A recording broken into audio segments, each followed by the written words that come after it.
Muy buenas noches, señoras, caballeros, bienvenidos al Gato al Agua. Hoy hemos conocido el auto del juez que deniega la petición de salir de la cárcel a Santos Cerdán. Lo hace porque la acumulación de indicios delictivos es excesiva y hay un riesgo cierto de destrucción de pruebas. Santos Cerdán, por si alguien se le ha olvidado, les recuerdo que es el secretario de organización del partido en el gobierno. Hoy hemos conocido también el informe de la UCO, de la Guardia Civil, en el que atestigua que los audios de las conversaciones entre Koldo y Ábalos, dos miembros del grupo del pillo de Pedro Sánchez, este último, Ábalos, el anterior secretario de organización del partido en el gobierno, son reales, no están manipulados y por tanto tienen un valor probatorio total. Hoy hemos conocido también una sentencia del Tribunal Supremo que en su día condenó a cárcel a dos concejales de Paiporta, exactamente por lo mismo que ha hecho Begoña Gómez, es decir, por utilizar recursos públicos para que le hicieran trabajos privados. Cárcel, Begoña Gómez, que si usted se lo ha olvidado, es la esposa del presidente del gobierno. Hoy hemos conocido que el gobierno ha enviado a negociar el futuro de España con un delincuente que está fugado en el exterior a un señor que no tiene ninguna legitimación para hacerlo, que es el expresidente del gobierno, José Luis Rodríguez Zapatero, de tal forma que son Zapatero y Puigdemont quienes van a decidir. Dice que los presupuestos, no es verdad, lo que van a decidir es la amnistía, porque van a eso, es decir, a violentar una vez más la ley para convertir en legal lo que es flagrantemente ilegal, aparte de una traición a la unidad nacional de España. Hoy hemos conocido tantas y tantas cosas. El cuento todo esto porque si usted ve solo los medios de comunicación del ámbito público o concertado, pensará que en el mundo solo existe un problema y es que el liderazgo valiente, en fin, de Pedro Sánchez contra el Israel genocida de Netanyahu, etc. No. Lo que ha pasado en España hoy es todo esto otro que yo le acabo de contar. Y lo de Palestina, pues allá ellos. Habrá quien quiera mirar eso para no tener que ver lo otro, pero nosotros aquí estamos para enseñárselo.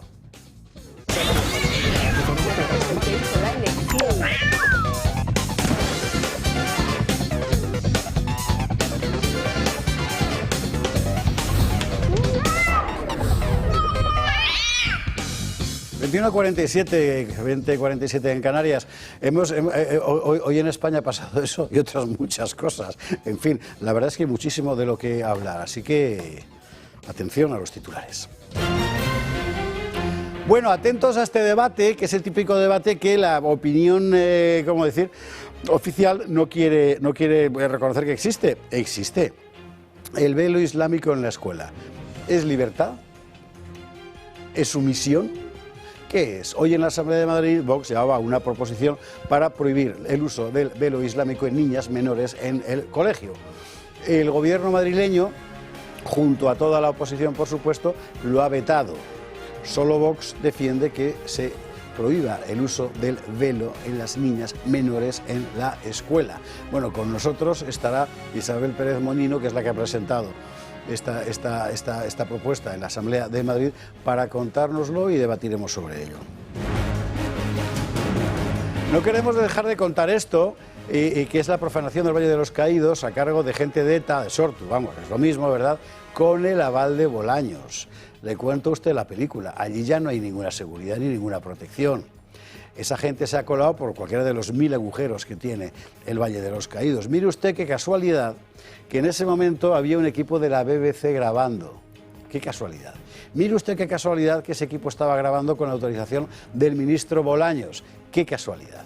Así que, para gozo de toda la izquierda mundial, bueno, yo creo que ni siquiera eso, pero en fin, ETA ha profanado el Valle de los Caídos con toda, no solo impunidad, con el aval del gobierno de España. Y hay que suponer también, monseñores de la Conferencia Episcopal. Vamos a ir a la Asamblea de Madrid porque ha pasado una cosa divertidísima hoy, y es lo de la histeria palestina de la izquierda. Vamos a ver, esto no es política, es show. Me parece que es muy importante debatir, aquí lo hemos debatido, en fin, la cuestión del conflicto de Israel y Palestina, el derecho o no del pueblo palestino, si jamás realmente representa al pueblo palestino, todas esas cosas. Pero lo que ha pasado hoy en la Asamblea de Madrid es un puñetero circo, con una señora allí envolviéndose en la bandera palestina, diciendo, esta es la bandera de la fraternidad, en un parlamento autonómico. O sea, estamos pagando un sueldo a toda esta gente que está en un parlamento regional para que monten un show de Palestina. Bueno, eso y otras cosas que han pasado y que contaremos. En la realidad de la política española, lo que es política, ya la parte delictiva, bueno, no, aquí la parte delictiva también entra, es que ya es inseparable. Zapatero que se va a Suiza para hablar con Puigdemont y decidir la vida política española entre estos dos. Un delincuente fugado y un ciudadano de a pie que no tiene ninguna legitimidad para hacer nada. ¿Quién es Zapatero? Bueno, de paso, por cierto, contaremos quién es ahora Zapatero. Y entonces ya verá usted cómo hay más razones todavía para echarse a temblar. Y atentos a la última del gobierno, a ese gobierno que se le apaga a España, se le paran los trenes, se le queman los montes. Bueno, lo de las pulseras antimaltrato. Resulta que usted sabe que para los varones formalmente condenados por violencia de género, una de las medidas es la del alejamiento, claro. Y para controlar ese alejamiento hay unas pulseras. Bueno, pues resulta que las pulseras han estado un montón de meses sin funcionar. Y al parecer nadie se había dado cuenta. No, sí que se había dado cuenta. En la memoria de la Fiscalía de este año, la Fiscalía se lo ha contado.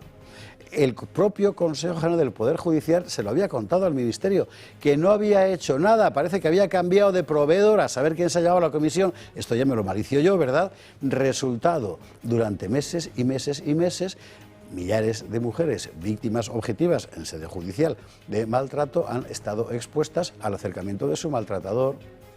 Es que es de vergüenza. Y esa señora no ha dimitido, no, dice que es una cosa obsoleta, porque ocurrió en los meses de octubre y noviembre pasado. No tienen vergüenza.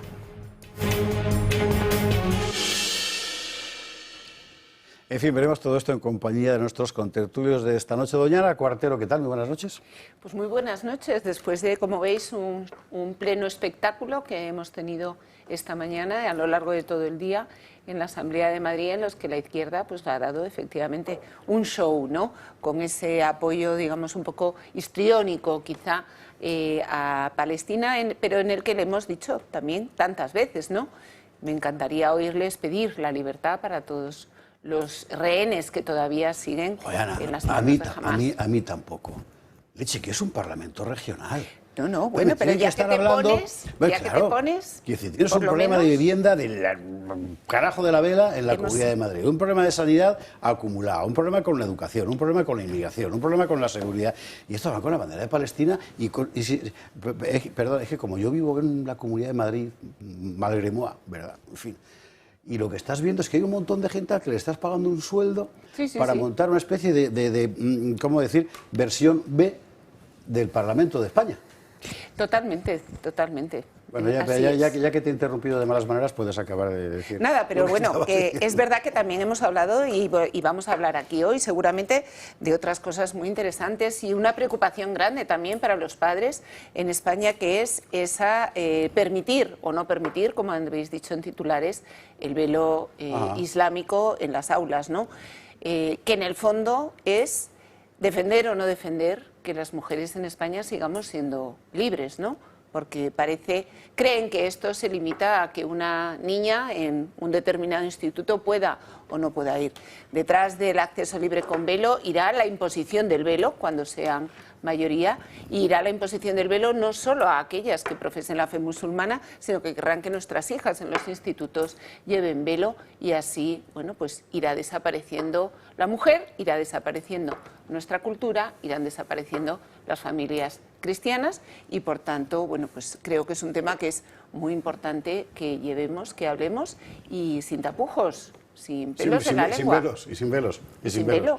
Es muy interesante. Usted sabe que este tema aquí lo empezamos a contar en cuanto surgió. Contamos también y hablamos con ella, con Elena Ramallo, que es un abogado que se ha distinguido, por la crítica del velo como un elemento evidente de opresión sobre las chicas por el hecho de ser chicas, ¿verdad?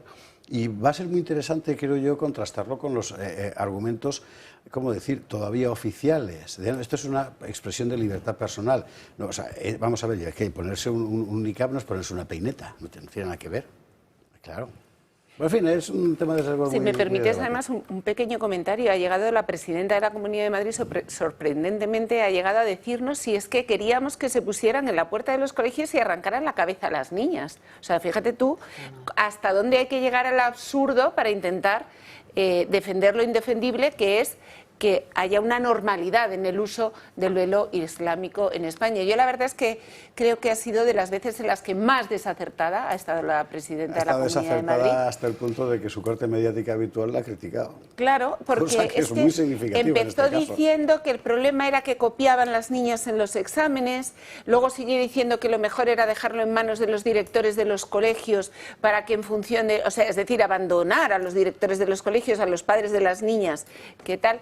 Para acabar diciendo hoy que es que si pretendíamos que se pusieran en la puerta de los institutos a arrancarle la cabeza a las niñas que quisieran. Bueno, luego hablaremos de esto a fondo. De momento, el asesor que le haya puesto este argumento, o sea, que se tome una semana de vacaciones en algún lado. En Elvas, si quiere, en la casa de David Sánchez, perdón, que como está vacía, pues puede meterse allí. Pues, joder, ya le vale. Ana, bienvenida, buenas noches. Don Alejo Vidal Cuadras. Alejo Vidal Cuadras, que es catalán y mucho, y sabe catalán absolutamente. Sabe usted que a partir de ahora, cuando pasa Alejo, hay que hacer una genuflexión para que esté contenta Miriam. Mira que me acordé de ti, porque te acuerdas que la semana pasada me estabas contando lo de Guardans Cambó, ¿verdad? Que os decía a Borrell y a ti que no erais catalanes, ¿no? Y luego salió el asunto este de la obligatoriedad de que toda empresa en toda España que tenga 250 trabajadores tenga un intérprete de catalán. Sí. No, esto que... Vamos a ver. Sobre el tema del debate encendido sobre Palestina en el Parlamento de Madrid, eso tendría una solución muy fácil. Yo no recuerdo que en el Estatuto de Madrid se le den competencias a la Administración Autonómica sobre política exterior. Yo no lo recuerdo. Tampoco recuerdo que la Constitución, cuando enumera las competencias del Estado y las de las autonomías, es bastante clara. La política exterior es una cosa del Estado. Entonces, fíjate qué fácil es. Y hasta qué punto demuestra que nuestra clase política, sobre todo algunos, están muy desorientados. Viene la izquierda y dice, hemos de debatir sobre el genocidio. Bueno, se reúne a la mesa, ¿no? Y se dice, no, este punto no procede porque no corresponde a las competencias autonómicas. Punto siguiente. Está. ¿Qué va? La mesa, o sea, la mesa decide eso el orden del día. Alejo Vidal Cuadras. Eso era el parlamentarismo del siglo pasado, cuando todavía había... Aquí no, da igual. Bueno, me estoy diciendo algo absurdo. No, estás diciendo algo de moda.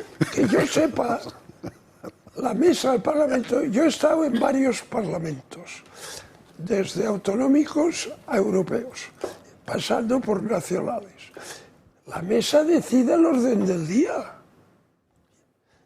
Entonces, si llega uno y dice, un grupo parlamentario, yo quiero discutir la presencia de la Comunidad de Madrid en Marte, se le dice, no, mire, esto no forma parte de nuestras competencias de las competencias autonómicas. Ya. Por tanto, pues lo mismo con Palestina. Ahora, ¿qué pasa? ¿Quién tiene mayoría en la mesa? El PP, ¿no? Pues el PP porque se deja colar. Simplemente. Alejo, es evidente, pero bueno, eso es evidente. Bien, porque al PP le interesa ahora mucho vamos al asunto del velo islámico. Hay temas que corresponden al cumplimiento de la ley. O sea, no se discute. Usted cumple la ley tanto si le gusta como si no. Por ejemplo, la ablación de las pobres niñas, los matrimonios impuestos. Todo esto lo prohíbe la ley, por tanto, es un delito, por tanto, no hay mucho. Ahora, al velo. El velo ya responde a otra cuestión. El velo islámico es una manifestación de opresión de la mujer, porque lleva implícita la idea de que la mujer debe ocultar, en este caso su cabello, porque eso es un pecado porque incita a los... Es decir, a la mujer se la cosifica, se la desprecia y se la infravalora. Entonces, unas convicciones claras, la presidenta y el gobierno de Madrid y la mayoría del PP, supongo que Vox a eso se sumaría sin problemas, dice, mire usted, aquí velo no se pone, porque no es una libre manifestación de libertad religiosa, es una opresión, desprecio e infravaloración de la mujer que no responde a los valores de nuestra sociedad. Fin del asunto. Entonces, ¿qué se dice? Que se copia el examen y chorradas. No, hay que tener convicciones y se acaba la historia. Por tanto, tema palestino y tema del velo, para mí están clarísimos. Alejo, bienvenido, buenas noches. Y cerrando mesa, doña Elvira González, ¿qué tal? Muy buenas noches. Buenas noches, ¿qué tal? Bueno, pues está la semana interesante y a mí me alegra mucho que este tema de la prohibición del velo islámico en la Comunidad de Madrid haya llegado por fin a la Asamblea como una propuesta firme y hayamos visto el estado de terror en el que se halla la clase política tan perdida sobre lo que realmente implica el velo. A mí me gustaría aportar un par de cuestiones respecto del velo islámico. En mi libro Salvar Europa, que lo explico mucho, qué implica el velo islámico, el hijab liberal, ¿no? Que el hijab ha sido defendido por estas instituciones liberales, europeístas, desde la Comisión Europea, ha sido defendido y financiada esas campañas. Muchas veces se limitan las personas a decir que el velo islámico es una sumisión a la mujer y que como estamos en una sociedad igualitaria, pues que no debería de estar. Pero sin embargo, te preguntas cómo es posible que el Islam esté tan implantado en esta Europa. ¿Por qué? Porque Europa ha olvidado su propia identidad. Y la identidad de Europa es una identidad de una civilización cristiana. Sacaron los crucifijos de las escuelas y al no haber nada, una constitución no puede parar ni impedir que se pongan un hijab en la cabeza. Que no es voluntario, porque el Islam es sumisión o no es nada. Entonces, si seguimos insistiendo y seguimos defendiendo aquello que nos ha llevado a la situación en la que estamos ahora, de vacío absoluto de virtudes y de una identidad vacía, constitucional, laicista, hay... Ante ese vacío, ante ese nihilismo, el Islam se presenta como una identidad fuerte donde los alumnos, los adolescentes, entienden que eso es algo a lo que pueden pertenecer. Y esto es clave. No se trata de un símbolo religioso en absoluto, sino un símbolo de sumisión. Y luego, por otra parte, no hay que expulsar los símbolos religiosos de la escuela. Hay que saber que nuestra identidad es cristiana y que lo demás, pues que no tiene cabida.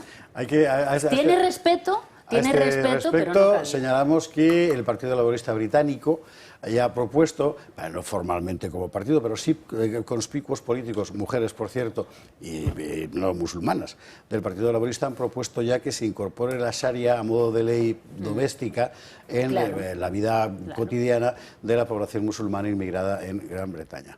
Que es una auténtica locura, pero es que esa locura es la que les ha llevado a donde están. En fin, bueno, hablaremos de esto y de muchas otras cosas más. Hablando de locuras, exigirle a una empresa de Cádiz que atienda en catalán a un cliente quiere decir que el gobierno ha entrado ya en la fase de delirium tremens. Un saludo amabilísimo para todos los espectadores de Trebujena, provincia de Cádiz, pero cuando yo me enteré de esa norma pensé en Trebujena y por el habla local que tiene... Pero el gobierno ya está en el delirium tremens. Ya. Totalmente. Joder. Bueno, Menos mal que Adolfo Albistur sí que va al grano. Muy buenas noches, Muy buenas, Adolfo, ¿cómo estás? pues aquí que traemos el medidor Traemos digital el de glucómetro. azúcar. Fíjate que hay un dato que es realmente alarmante. La mitad de las personas que tienen diabetes no lo saben. ¿Y por qué no lo saben? Dices, porque no es una analítica, no es un problema de hacerse una analítica, es un problema de que la diabetes es una enfermedad que no duele.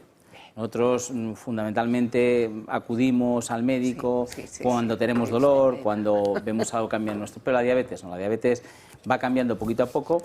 Los órganos que más daña la diabetes, hay que decirlo porque son los que tienen las arterias más chiquititas y lo que afecta realmente, uno de ellos es el riñón. Además el riñón, el tema está que como tú tienes el azúcar alto, bebes mucho agua para eliminarla, claro, el riñón le pones a un nivel mucho más potente de trabajo, ¿no? Otro de los órganos importantes que daña la diabetes, estamos hablando de la vista, donde tenemos también unas arterias muy chiquititas, esa retinopatía que nos puede llevar a perder la vista, y otro es el corazón, que también ahí tenemos un gran problema. Con lo cual, ¿qué quiere decir esto? Bueno, pues tengamos claro si tenemos o no y cómo tenemos nuestros niveles de azúcar. Yo entiendo que una persona que dice, bueno, yo me voy a estar pinchando, hay gente que huye de las agujas, que dice, bueno, es que me da hasta repelús, es que yo no puedo ver una gota de sangre, ¿no? Entiendo que diga, si a mí no me ha dicho el médico, pero teniendo esto, que es tan solo colocándote un dedito, teniendo tu móvil al lado, dar un botoncito y ver cómo estás. Oye, que estoy en 80, pues estoy genial, estoy en 90, estoy genial. Estoy en 180, hay que mirarlo. Hay que mirarlo, hay que ver por qué estoy en 180, en qué momento, si ese 180 cambia, si voy bajando. Por eso esta cultura, digamos, de medir nuestra glucosa en sangre es muy importante, porque una vez que está un órgano dañado, ya la cosa cambia, ya tenemos que tener un tratamiento y además muchas veces no es reversible, ¿no? Una retinopatía, una neuropatía, un riñón que ya no filtra bien, ya pasa a ser otro grado que ninguno queremos que ya. Así que os invito, de verdad. Para eso, efectivamente, el glucómetro. El glucómetro. Yo tengo una consulta para Adolfo. Venga. A ver, uno de nuestros televidentes Sí, se interesa por el guante sí. famoso de la artritis, Sí. ¿no? Y me dice que él le han diagnosticado calcificaciones sobre articulación radiocarpiana en muñeca derecha con desviación cubital. ¿Le podría ayudar el guante? Mira, el guante ahí lo que le va a ayudar, evidentemente, esa calcificación ya la tiene, el calcio lo tiene ahí, es por paso del tiempo, etcétera. Lo que le va a ayudar es si tiene dolor, si mueve mal.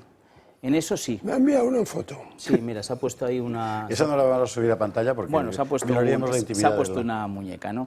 Si tiene dolor. El guante es, sinceramente, para no sufrir el dolor... Pero le puede ayudar en su Efectivamente, caso. sí, señor. De todas maneras, digo siempre una Porque cosa. él me ha preguntado me ha dicho que te pregunte si el guante en su caso le puede aliviar. Yo creo que le va a ayudar y le puede ayudar. De todas maneras, es muy fácil que lo pruebe. Y si no te lo devuelve. Y si no devuelve, eso siempre lo hemos pues dicho. se lo digo de tu parte. Claro, porque le puede cambiar la vida y decir, ostras, qué bien. O dice, pues no del todo. Así que yo siempre Bueno, invito, oye. seguramente nos está viendo Pues, ya. oye, no. Pues fuerte abrazo. Un fuerte abrazo. No hace falta que lo devuelva hasta que se haya puesto el guante. Más información en el 900-730-101. ¿Y este fin de semana? Pues mira, este fin de semana tenemos, además Alejo le conoce, que es un médico, que yo creo que hay médicos que ya, por su experiencia, le podemos decir que son sabios. Es el doctor Enrique de la Morena, es un médico de 91 años, es un médico que, bueno, que ha pasado toda su vida ejerciendo, ha sido médico del Palace, médico del Ritz, y tiene una historia, claro, evidentemente muy bonita, pero él nació en el año 34, es decir, nació en la guerra, y él vivió como 4 veces, su padre médico, se llevaban a su padre a paracuellos a dispararle, y como se daban cuenta que era el médico, le volvían a llevar para su casa. Imagínate que la familia, cómo se encontraba, despidiéndose de él, y volvía, ¿no? Y volvía, dice, además en un Madrid que no había luz, y él silbaba cuando estaba llegando, y mi madre decía, que viene papá de nuevo, porque le veían que era un médico. Qué curioso, ¿no? Hay médico de hotel. Sí, él ha sido como médico de transatlántico, es curioso. Sí, no, y además es que era un banco de sangre en aquella época. Eso será este fin de semana en Historias de nuestros médicos. Eso es. 900-730-101, ya sabe usted, la ventaja es que usted lo puede preguntar absolutamente todo, eso sí, llame solo una vez, porque si no se lo cogen en ese momento, le devolverán la llamada. Y usted ya pregunta no solo sobre cómo funciona, sino también cómo se financia y la rebaja que tiene usted por ser espectador del Toro Televisión. Adolfo Arbisto, gracias mil. Nosotros nos vamos a la publicidad y a la vuelta de inmediato con nosotros Isabel Pérez Moñino, portavoz de Vox en la Asamblea de Madrid, que es donde ha presentado hoy esa cuestión, esa propuesta para eliminar el velo de las niñas en el velo islámico, en los colegios, y que todo el mundo votó en contra. Interesante, enseguida lo vemos. 22 horas 15 minutos, 21 y 15 en Canarias, y nosotros vamos con el debate del velo. Ahora que todo el mundo está hablando de Palestina, ¿verdad? Pues mire, no, o sea, aquí hay un problema objetivo, y es que hay muchas ciudades de España que sencillamente, o sea, míreme al ojo y sea sincero, ya no parecen su casa de usted, parecen otro mundo, porque ha llegado otra gente que manifiestamente se exhibe como parte de otro mundo. Y los que hemos vivido en pueblos donde hace 20 años había inmigración musulmana y estamos hoy, vemos perfectamente la diferencia. Hace 20 años buscaban integrarse, hoy al revés buscan, en su caso, integrarte. Bueno, dentro de todo eso, que por otra parte va paralelo con el fenómeno más importante de la civilización musulmana en los últimos 25 años, que es la reislamización forzada de todo ese ámbito de civilización, la cuestión de las comunidades musulmanas en tierra europea plantean problemas muy serios, porque deliberadamente tratan de mantener su identidad en un contexto que ellos consideran hostil. Y una forma de expresar esa hostilidad es justamente el velo, ya sea hijab, niqab, en España chadores hay pocos, pero en Cataluña, perdón, chadores en burkas, lo que haga falta. Y es un problema que no puede reducirse a una evaluación en términos que haga la niña lo que quiera, porque ponerse un niqab no es ponerse un hijab, no es ponerse una peineta, no tiene nada que ver. Bueno, se planteó un problema muy serio aquí en un instituto, recuerde usted, con manifestaciones diversas y fruto de eso, Vox lleva a la Asamblea de Madrid, tal día como hoy, una propuesta. Vamos a ver primero, el planteamiento de la cuestión general es un planteamiento sumario, faltan detalles, pero enseguida entraremos en ellos de la mano de Isabel Pérez Moñino. De momento, Magali Bujía. Vox propone prohibir el velo islámico en espacios públicos y en escuelas de nuestra región. Le voy a decir que las propuestas que hacen son siempre fraudulentas. Velo, niqab o hijab, muchos nombres para lo que algunos consideran un símbolo religioso, pero para otros es más... Es una herramienta política. Hoy en el Pleno madrileño se debatió durante horas la propuesta presentada por Vox, prohibir el velo islámico en todos los espacios públicos. La medida incluiría colegios, hospitales, plazas y parques. Sin embargo, lo que buscaba hacer un debate de fondo terminó marcando diferencias entre el propio bloque de la derecha. En un país donde cada uno viste como considera libremente, les guste o no. ¿Qué hago? ¿Les prohíbo la entrada a clase? ¿Les arranco la cabeza? ¿Cómo lo vamos a hacer? Estamos hablando de una imposición política, de una herramienta política, de una ideología político-religiosa que quiere encerrar a las mujeres en cárceles de tela. La presidenta Isabel Díaz Ayuso fue contundente. Nos quiere usted llevar, y todos ustedes, al laicismo, que es precisamente lo que quiere también la ultraizquierda, que no haya más que a través de la ideología la imposición de unos símbolos o de otros, cuando nosotros, como Estado confesional, respetamos la libertad religiosa. En su defensa, Vox insiste con sus ideales y por ello pide prohibirlo, así como endurecer sanciones contra prácticas islámicas que vulneren la dignidad femenina y reforzar la integración cultural y el respeto por las tradiciones españolas. Pero mientras tanto, ¿sabemos por qué las mujeres deciden usarlo? Esa mujer que lleva hijab y peca y esa mujer que no lleva el hijab y peca tiene más posibilidades de ser perdonada que la que no lleva el hijab y peca. Pues porque la que lleva el hijab al menos ha hecho una obligación que le ha mandado Allah subhanahu wa ta'ala. En España, la ley permite que cada colegio regule el uso del velo, pero nunca ha habido una orden nacional que lo limite en espacios públicos. Hoy, una vez más, Vox y parte del PP han dejado claro que incluso dentro de la derecha, el velo sigue siendo un terreno de choque cultural y político en España. Isabel Pérez Moñino, muy buenas noches. Muy buenas noches. Todos os han dicho que no. Todos. El Partido Popular se ha unido a la extrema izquierda y ha dicho que no a nuestra propuesta. Una propuesta tan sensata y tan de sentido común que yo estoy segura de que una gran mayoría de madrileños y de españoles apoyan en la calle. Pero el Partido Popular se ha agarrado a ese relativismo y a ese vacío al que siempre se agarra y ha dicho que no, amparándose en la libertad religiosa. Pero aquí no estamos hablando de la libertad religiosa. ¿Por qué? Estamos hablando de una prenda que es una herramienta de sumisión de la mujer, es una herramienta política de sumisión de la mujer impuesta por el islamismo, que solamente se impone a las mujeres. La señora Ayuso comparaba llevar un crucifijo con llevar un hijab. No tiene nada que ver. No tiene absolutamente nada que ver. El hijab se impone solo a las mujeres. El crucifijo lo pueden llevar hombres, mujeres. El hijab es una prenda de sumisión y discriminatoria de la mujer. Si estamos hablando de la igualdad entre hombres y mujeres, tal y como recoge y ampara nuestra Constitución, defendamos la igualdad entre hombres y mujeres en los colegios de la Comunidad de Madrid también, ¿no? Pues frente a esto, el Partido Popular, de la mano de la extrema izquierda, además la extrema izquierda aplaudiendo al Partido Popular, pues nos han dicho que no. Que el velo pues que se permite en los espacios públicos, que el islamismo siga avanzando, y ya hemos tenido experiencias en otros municipios, en otras regiones de España, donde el islamismo está avanzando y está cambiando las estructuras de la sociedad, está cambiando absolutamente todo. Entonces yo creo que tenemos que remangarnos y los ciudadanos esperan que los políticos nos remanguemos, no quedemos la espalda y que digamos aquí no se puede hacer nada, nos cruzamos de brazos y no podemos hacer nada, ¿no? Uno de los argumentos del gobierno madrileño era que, bueno, y en la práctica eso cómo se hace, se les prohíbe la entrada, se les despoja de cualquier prenda antes de entrar, se les arranca la cabeza, decía también Isabel, en fin, pero fondo de razón hay, es decir, ¿cómo se hace físicamente eso? Bueno, pues tan sencillo como establecer que no pueden entrar elementos políticos en el aula, y el hijab es una herramienta política.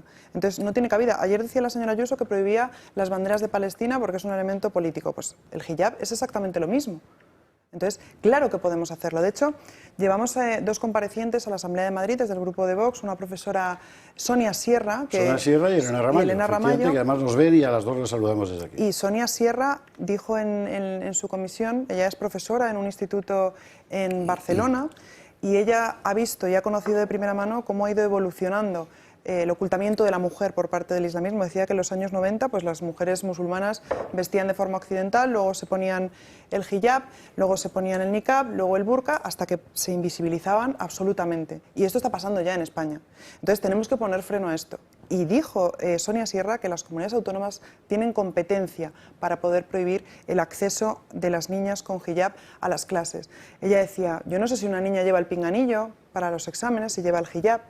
Y es que, claro, esto hay que analizarlo. Es decir, si no se pueden llevar gorras, por ejemplo, que también es un símbolo identitario de muchas culturas iberoamericanas, por ejemplo, ¿por qué no se puede prohibir el hijab? Que es una prenda política. Está prohibido en muchos colegios. Entonces, yo creo que es importante poner este debate sobre la mesa, ¿no? Y el Partido Popular y el Partido Socialista han querido cerrarlo rápido. Y se amparan en la libertad religiosa, ¿no? La libertad religiosa y la libertad de la mujer. Es que estamos hablando de niñas menores de edad, a las que la Comunidad de Madrid está enfrentando a los directores de los colegios, de los centros educativos, a enfrentarse a esa familia para decirle que su hija no puede llevar un hijab a clase. Esto no es una cuestión de libertad religiosa, evidentemente. Ana Cuartero intervendrá en último lugar porque como ya forma parte del grupo que ha presentado esta... ¿Cuál era la fórmula parlamentaria? ¿Una proposición? Una PNL, proposición de ley. Vale. Bien, como forma parte del grupo, es como Obelix que se cayó de pequeño en la marmita de poción mágica y entonces no tomaba. Esto es lo mismo. Pero tanto Irene por su libro Salvar Europa, donde trata específicamente este tema, como Alejo Vidal Cuadras, como excelente conocedor de realidades de otros países europeos donde lo mismo ha ocurrido y han ganado ellos, me parece que tiene mucho interés. En Francia es lo que te iba a decir. En Francia ahora mismo, además, está hirviendo. En Francia se prohibió, pero da igual. Es muy interesante. Es que la falta de ideas claras es mortal. Vamos a ver. El velo islámico no es una muestra de libertad religiosa. Exacto. El velo islámico es una muestra de opresión, discriminación, cosificación y desprecio a la mujer. Y degrada la condición femenina. Porque si una de estas niñas de 14, 15, 13 años se quita el velo, su padre le da una paliza, ya, o sea, así directamente, o sea, que no lo llevan libremente. Y la idea esta de que la mujer no puede mostrar su cuerpo porque esto es pecado, o sea, es algo es inaceptable. O sea, la dignidad de la mujer es pisoteada. Y quiero recordar una cosa respecto a la libertad religiosa. Todavía hay unos cuantos países islámicos en los que la apostasía se castiga con la muerte. O sea, que toma libertad religiosa. Por tanto, el Islam, en determinados aspectos de sus manifestaciones visibles, es incompatible con los valores de la civilización occidental. Ya está. Y entonces la señora Ayuso es lo que tiene que decir. Y además yo soy una autoridad democrática legítima y tengo la mayoría absoluta. Y el velo se quita y ustedes hagan lo que quieran. ¿Por qué no dice eso?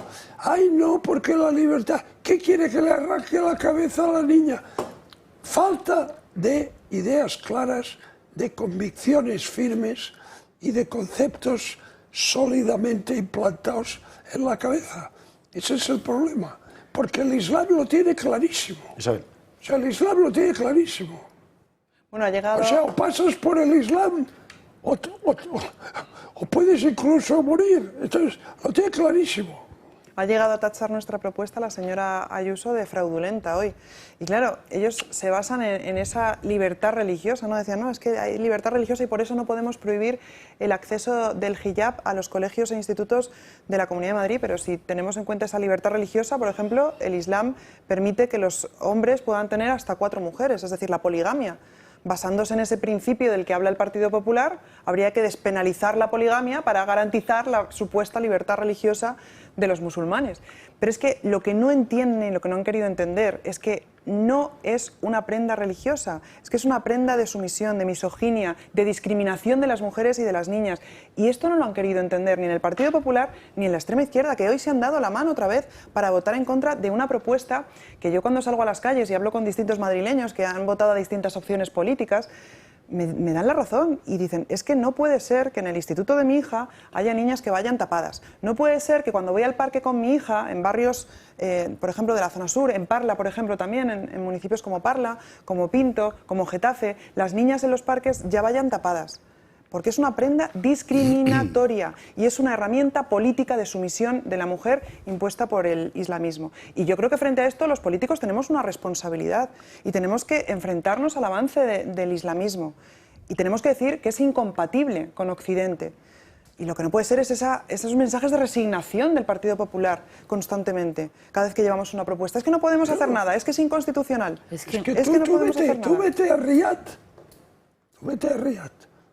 Y dices que vas a visitar una mezquita, te hacen poner el velo.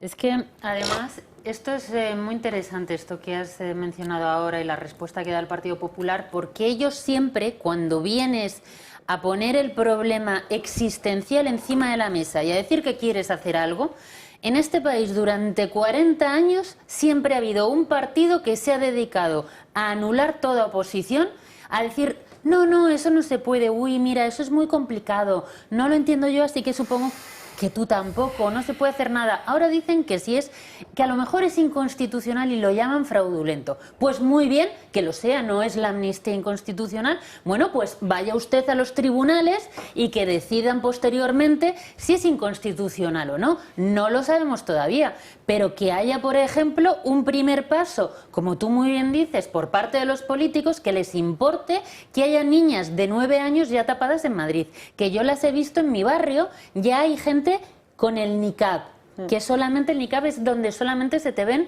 los ojos. Cada vez son más pequeñas cuando llevan el velo y lo veo yo, no me lo tiene que contar nadie. Otra de las cuestiones esenciales que has comentado sobre el tema del velo y que también comentaba Alejo, no es ya solo que efectivamente es un símbolo de sumisión, es político, porque el Islam es político y sumisión o no lo es que el hecho de tapar a niñas prepúberes las sexualiza a ojos precisamente de ellos, que ya las está diciendo que están disponibles. ¿Realmente queremos una sociedad donde los hombres consideren que una mujer no tapada es una mujer para ellos impura y por tanto que la pueden, como hacen en Reino Unido, que los que son objetos de violaciones son principalmente las mujeres blancas? No ellas, cuando son pequeñas y las van a empezar a casar, que las casan muy pronto. Entonces, si no se entiende que esto es un problema de identidad, de derechos humanos, por supuesto, es que nada, y estas propuestas son esenciales para ir dando esa batalla cultural, para ir dando esa guerra espiritual en la que estamos y acabar con el hijab liberal que tanto defiende la señora Ayuso. Es esencial en esta batalla. No es libertad religiosa, como muy bien decías, no solamente es un arma política, es que es un símbolo de identidad. Habrá chicas, como la que ha salido aquí, porque ellos, los musulmanes en redes, hacen muchísima propaganda. Yo recomiendo que la gente se meta en redes sociales y vea sus vídeos para que se espante ya del todo. Entonces te dirán, bueno, pero yo llevo el velo porque quiero. Si me lo quito, mi padre a mí no me va a hacer nada. Él tampoco quiere que lo lleve. ¿Por qué en Suecia, yo cuando escribí el libro, que vi muchos de estos casos, por qué las mujeres blancas, adolescentes, se empiezan a poner el velo? Las que no son musulmanas se quieren hacer y se ponen el velo. Porque es un símbolo de identidad y de pertenencia. De repente que tienen la bandera en toda la ideología de género, trans, tu país no es identitario, entonces tú quieres pertenecer a algo. Y los chicos, como ya son mayoría musulmana, a las chicas con velo las miran de una forma distinta. Y tú quieres pertenecer a algo, y eso no se defiende con una constitución. Entonces yo solamente puedo agradecer que se hagan este tipo de medidas, que se dé la batalla y que no solamente se acepten estos... es que no puedo llamar argumentos lo que ha dicho la señora Ayuso. Entonces yo estoy muy contenta de que esto ya se ponga en el centro del debate y que se vaya hasta el final. O sea, muy bien. No son argumentos, son efugios, que diría Ricardo de la Cierva.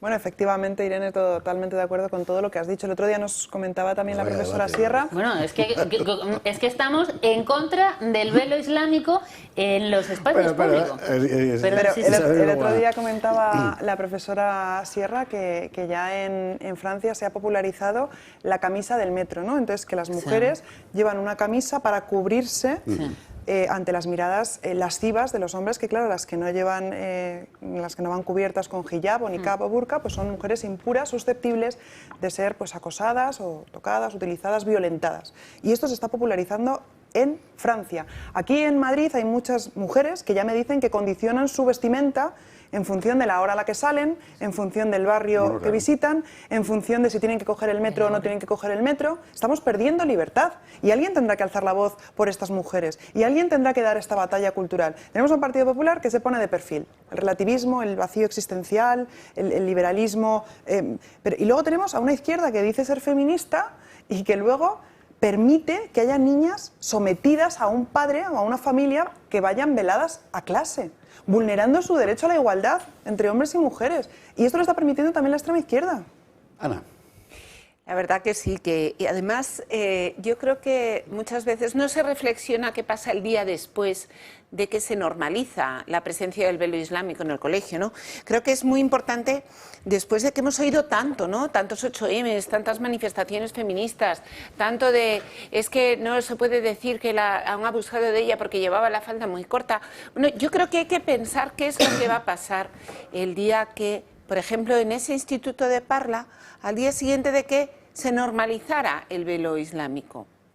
Yo no, incluso dudando, ¿no? Si, aunque yo no lo dudo, que no se trata de una muestra religiosa, sino política, incluso vamos a ponernos en esa postura del Partido Popular, de que es una cuestión religiosa, una cuestión libre. ¿Qué es lo que va a pasar a partir del día en el que esas niñas vayan veladas? Y como bien ha dicho Irene, otras no. Lo primero que va a pasar es que aquellas niñas que van veladas van a ser reconocidas también por esos chicos del colegio como esas chicas de su tribu, esas chicas que van a tener, no solo se van a poner el velo, sino que van a tener un comportamiento determinado en relación con su futuro profesional. Yo creo que también animo a los al Partido Popular a leer a leer un poco. Si leyeran más libros en tantas historias de mujeres iraníes. Yo estoy segura que habéis leído el libro de Mi Destino, ¿no? En cómo se relata lo que ha sido la historia de una mujer que en el año 1979 era absolutamente libre, había ido a la universidad y vivía en Irán de forma libre. Y de repente un día cambia todo, su familia la obliga a casarse, un matrimonio de conveniencia, y comienza a perder libertad. Comienza a perder la libertad para ir a la universidad, comienza a perder la libertad para salir sola de casa, comienza a perder la libertad. Es su hermano. Es decir, esto es realidad, esto pasa. Entonces, no queremos que las niñas españolas, que las niñas que nacen en una sociedad occidental, enraizada en los valores cristianos, tengan que volver a luchar por terminar con ese tipo de comportamientos. Isabel, ¿vais a volver a plantear el asunto? Nosotros vamos a seguir sin miedo porque hay una gran mayoría de españoles y de madrileños que están demandando estas cuestiones y que están demandando que alguien dé la batalla cultural y que tienen en su barrio, en su municipio, están conviviendo día a día con estas prendas misóginas y están viendo cómo las niñas están tapadas en los colegios de sus hijos, y esto hay mucha gente que no lo entiende, porque nosotros defendemos la igualdad entre hombres y mujeres, la igualdad ante la ley, y tenemos que alzar la voz también por esas niñas y por esas familias. Y por supuesto que vamos a volver porque hemos conseguido muchas cosas, porque a veces, por ejemplo, la señora Ayuso nos dice que no, como por ejemplo con la retirada de los cursos de lengua árabe y cultura marroquí en los colegios de la Comunidad de Madrid, Ana, ¿verdad? Que hace poco votaron en contra, desde Vox planteamos esta propuesta, votaron en contra, nos llamaron de todo, y bueno, meses después el Partido Popular ha recapacitado y ha decidido que sí, que hay que retirar efectivamente estos cursos. Es decir, claro que hay que dar la batalla cultural, claro que hay que estar aquí encima y presentando estas propuestas de puro sentido común. En un terreno ya, aparte de la cuestión conceptual y moral y civilizatoria, en fin, aparte de todo eso, en un terreno práctico, la mayor parte de los votantes de la señora Ayuso están de acuerdo con vuestra proposición. Seguramente. Es que lo que la molesta ¿Y qué realmente pasa? es que su eso. discurso de Eso hoy, es lo que la molesta. vacilante, son votos para Vox. O sea, si tuviera un poco de sentido práctico. Sí, lo que pasa es que el PP tiene un problema estructural. El PP es un partido que todavía está dentro del marco mental de hace 30 años, en el que se pensaba que las sociedades occidentales podían ser cajas neutras que cogieran a todo género de gente, que se amoldaría a un cierto ordenamiento legal. Y lo que ha demostrado la realidad europea de los últimos 20 años particularmente es que es un marco equivocado, pero no son capaces de cambiar, ¿eh? Es una cosa interesante. No se han hecho la reflexión, pero es que le pasa lo mismo al Partido Conservador Británico o a la ex democracia cristiana italiana o a la democracia cristiana alemana. Le está costando la misma vida cambiar de marco mental. Es muy interesante. Pero es que yo creo que además en este caso, que pasa mucho con iniciativas de Vox en la Asamblea que he podido ver, es que lo que les molesta es que Vox presente propuestas que le gusten a los votantes del Partido Popular.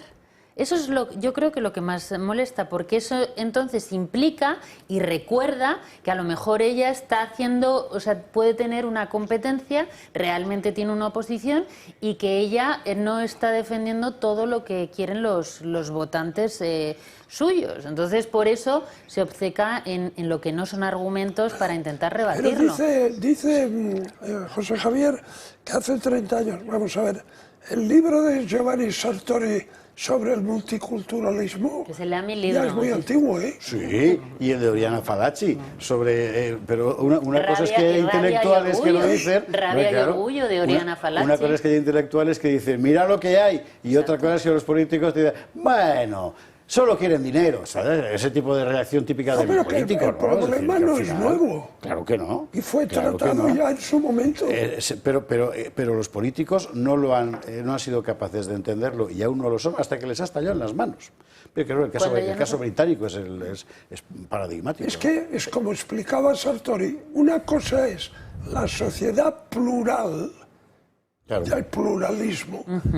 Nosotros somos piensa plurales. Distinto que los socialistas, bien. Y otra cosa es la sociedad multicultural, que es distinto, que es una sociedad fragmentada en guetos impermeables entre sí, donde dentro de cada gueto rige una ley normatividad distinta, distinta. claro. Y eso es el final de la sociedad democrática. Bueno, y además es que pasa una cosa, y es que el Islam no reconoce los mismos valores sobre los que está asentada nuestra cultura, y no es solo el velo islámico. Es decir, es que hay todo un orden moral asociado al islamismo, y desde luego es absolutamente incompatible. Entonces, yo creo que además lo que no hay que confundir son las libertades personales, es decir, el derecho libre a profesar una u otra fe, con la estructura de la sociedad. La estructura de la sociedad la decidimos entre todos. Y nosotros nuestra sociedad la montamos sobre unos valores cristianos. Y yo no te puedo obligar a ti a profesar la fe cristiana, pero lo que sí te puedo obligar es a vivir conforme las normas de mi sociedad. Y tenemos todo el derecho del mundo a querer una sociedad con un respeto a los valores cristianos, aunque el Estado no sea confesional y aunque no vayamos a obligar a nadie a ir a misa.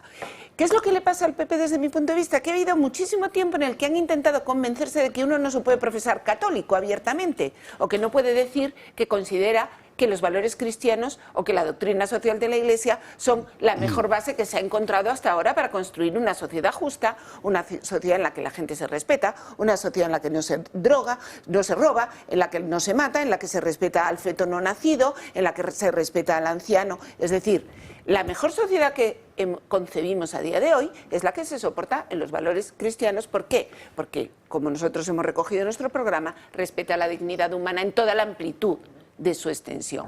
Y el Partido Popular tiene que, oye, que no todo el mundo, por supuesto, tiene que profesar la fe católica ni ir a misa, no.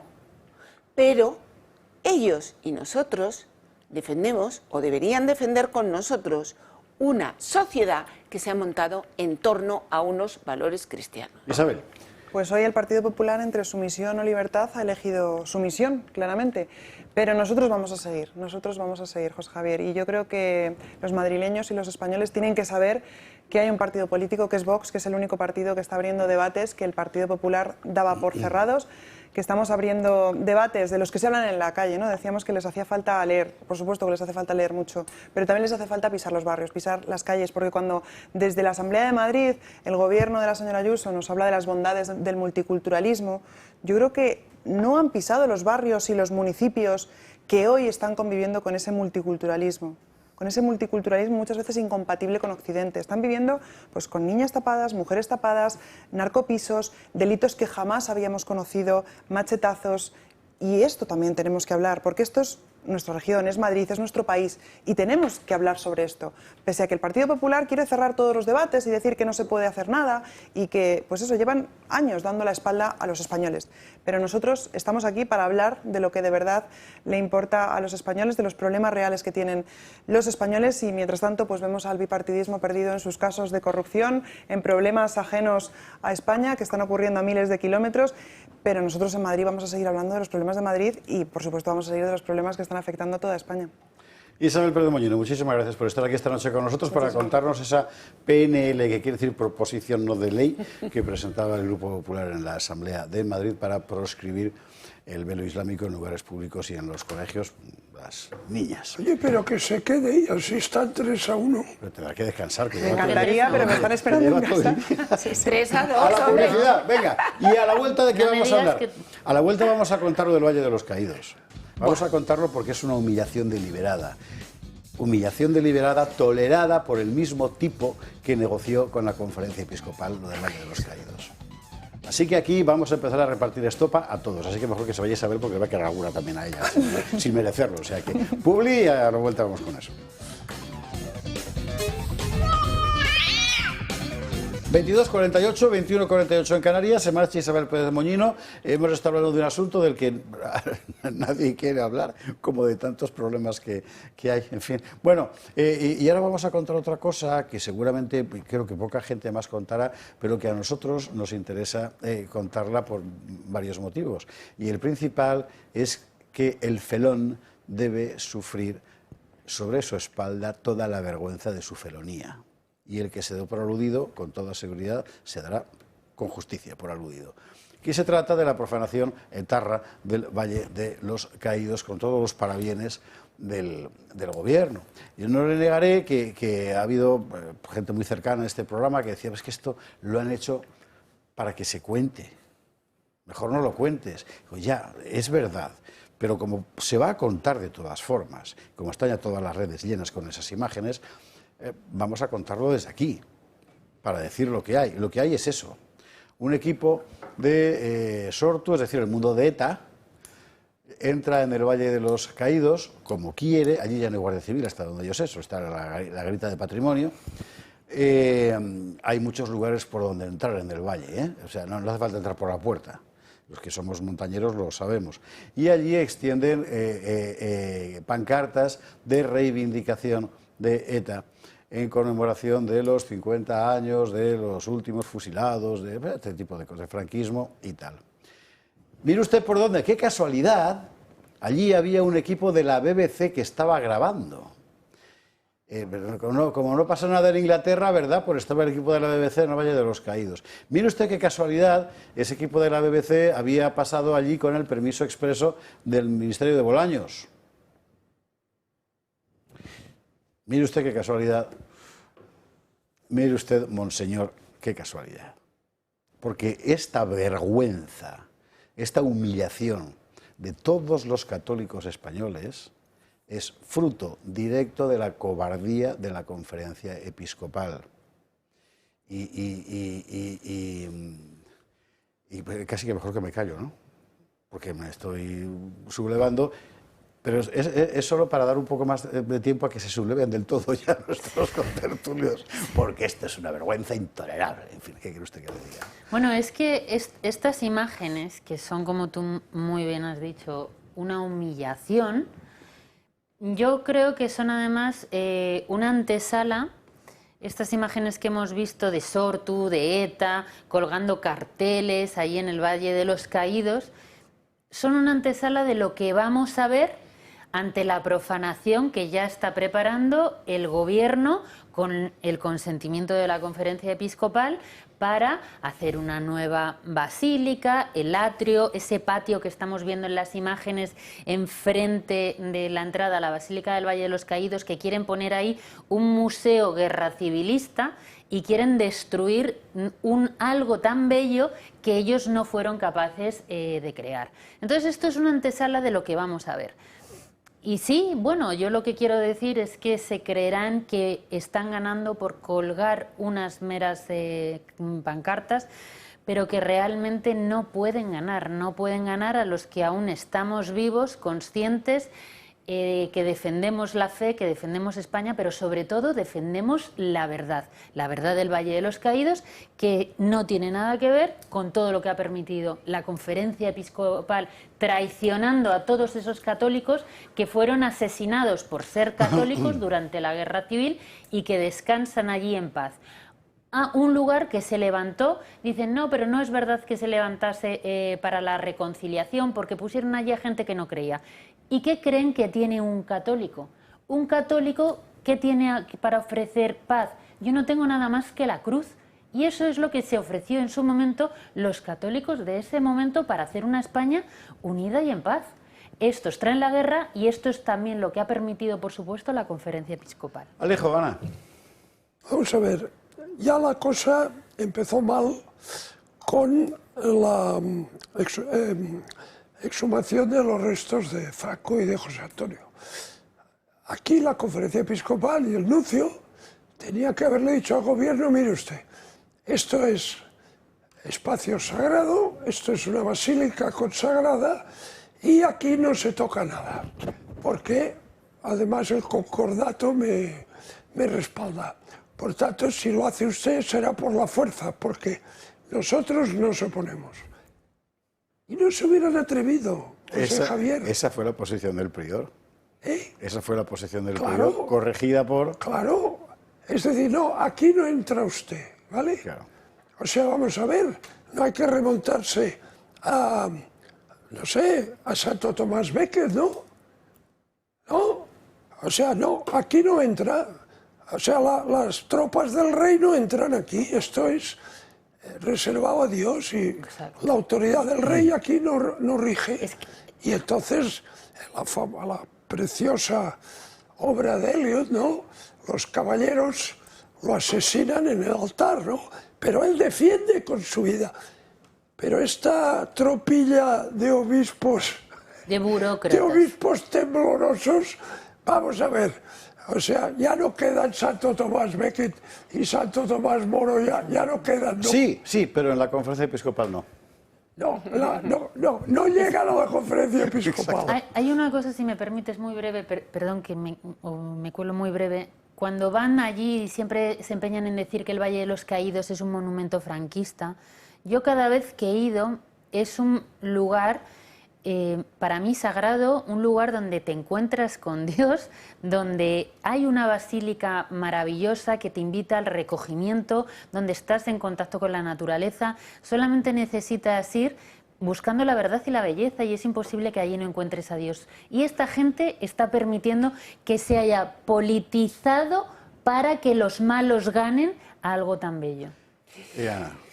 Bueno, efectivamente que estoy bastante de acuerdo con todo lo que habéis expuesto ya, pero este tipo de actuaciones para mí yo creo que ya son un paso más, es decir, y todas estas imágenes que, como tú bien dices, se graban, en el fondo lo que es un llamamiento a seguir avanzando, es un llamamiento a la vandalización del espacio, ¿no? Quizá todos esperábamos, ¿no?, a lo mejor que el ataque al Valle de los Caídos se produjera dinamitando la cruz, ¿no? Y quizá a lo mejor, bueno, pues están más en el de poco a poco, ¿no? Una primera colgada de pancartas, pues yo no quiero esperar que sea la primera de muchas, digamos, representaciones que se quieran hacer allí. ¿Por qué? Porque si estos llegan, cuelgan la pancarta, salen todas las televisiones y no hay ningún tipo de restricción, no se ve que haya una fuerza policial o una fuerza de seguridad que vaya a quitarles, pues lo que están es llamando a que haya una vandalización constante de un espacio sagrado, un espacio de oración, un espacio público. Yo voy a dar una idea. Esto demuestra la extrema vulnerabilidad de un monumento, por tanto es el momento adecuado para que ahora la Comunidad de Madrid, de una vez, declare motu propio bien de interés cultural el conjunto del Valle. Y cuando el gobierno lo recurra, que vaya a los tribunales. ¿Te refieres a los maricomplejines? A los maricomplejines. Y mientras tanto, claro, veremos. Pero lo que es evidente es que ahora mismo el conjunto monumental del Valle de los Caídos, entregado a la sola gestión de patrimonio, es extremadamente vulnerable a la penetración de cualquier vándalo. ¿O no? Pero mira, pues venga, Isabelita, a moverse. Nosotros claro. le hemos pedido a Isabel Díaz Ayuso que proteja, como vi que el Valle de los Caídos. Sí, se negó en su momento. Y los hemos pedido y lo hemos llevado a la Asamblea de Madrid y, por supuesto, se han puesto de perfil, como hacen siempre. Cuando, sin embargo, y lo apoyamos, cuando, sin embargo, quisieron oponerse a que en Sol se pusiera una placa para decir que había habido habían sido asesinados republicanos en el edificio de Sol, y nosotros asumimos que, bueno, pues había un trámite quizá no del todo ortodoxo por el que se metieron 2 enmiendas en una proposición de ley precisamente para poder parar aquello. Señora Díaz Ayuso, esto es una cuestión de voluntad política. Porque además, cuando estamos en una Cámara Legislativa... Como es una cuestión de voluntad política, exacto, el gobierno de la Comunidad de Madrid no quiso enfrentarse con la conferencia episcopal. Desde pues ya está. Es que esta era la cuestión. Exacto. No era un amaño del gobierno de la Comunidad de Madrid con la Moncloa. Era un amaño del gobierno de la Comunidad de Madrid con Añastro, que es la sede de la conferencia episcopal. Claro. Pero lo que es una evidencia, señores obispos, señora presidenta, señores todos, es que ahora mismo el Valle de los Caídos se ha convertido en un monumento vandalizable por vuestra incuria. Luego es el momento de tomar las medidas oportunas. Nunca os lo han puesto tan a huevo. O si no quieren, se niegan a eso. Entonces también es un momento importante, ya que Sortu, los peores etarras, han abierto la veda para que puedan ir allí a vandalizarlo. Creo que es un momento para que todos aquellos que entendemos ese lugar como sagrado vayamos a protegerlo. Y que Isabel Díaz Ayuso no puede estar hablando en la Asamblea de respetar la libertad religiosa para proteger el hijab en los colegios, mientras que por otro lado deja abandonada una basílica que no tiene forma de protegerse ante los peores. Don Alejo, ibas a decir. Bueno, el trasfondo de todas estas cuestiones es que hay un momento en que la izquierda, aliada con los separatistas y los filoterroristas, decide imponer una visión histórica, una interpretación histórica de la Segunda República y la Guerra Civil. Y eso es la ley de Zapatero, la primera de memoria histórica, culminada después con la de memoria democrática. Entonces, es la liquidación del espíritu de la transición. O sea, la transición, con su amnistía, que la hubo, la ley de amnistía, renunció a escarbar en las heridas y a iniciar una nueva etapa donde los españoles miraban hacia adelante. Pero, amiga, que poco conocen a la izquierda, su rencor, su revanchismo. O sea, son incapaces de albergar sentimientos nobles, generosidad, patriotismo, no. Entonces, la memoria histórica, la memoria democrática. Y claro, a partir de aquí, si la otra parte cede, se arruga, vacila, porque, vamos a ver, yo nunca he visto a un representante del Partido Popular, como sí he visto a alguno de Vox, por cierto, muy elocuentemente y muy documentadamente, subir a la tribuna y decirles, oigan, aquello no fue lo que ustedes cuentan, aquello no era un idilio democrático, aquello era un caos sangriento y se produjo una guerra civil, entre otras cosas, porque ustedes, sus antecesores, armaron al pueblo y llamaron a la revolución. ¿Lo comprenden? Por tanto, vamos a quedarnos todos tranquilitos, vamos a pasar página, que los historiadores investiguen y publiquen y tal, pero no nos toquen las narices, porque si quieren que hablemos de la guerra civil, hablaremos. Y entonces los otros se arrugan. Pero como delante no tienen a nadie, pues se envalentonan. Cierra tema, Ana Cuartero, nos vamos a la publicidad. Bueno, yo no estoy muy de acuerdo con lo que has dicho, Alejo, porque yo creo que muchas veces se quiere explicar todo con la transición, y aquí yo creo que ya no hay un problema de la transición, entre otras cosas porque muchos realmente no somos ni siquiera que la transición conscientes. Quiso cerrar las heridas. Sí, no, pero es que yo lo que te quiero decir es que lo que se están volviendo es abrir las heridas anteriores. Desde mi punto de vista no se ataca al Valle de los Caídos ni por la transición ni por la guerra civil, se ataca igual que se atacó, igual que antes de que estallara la guerra civil en España, había una persecución religiosa. En España se mataban sacerdotes, en España se mataban monjas, en España era peligroso ir a misa. Y ahora, una vez pasado todo este tiempo, lo que queda es la cruz más grande del mundo.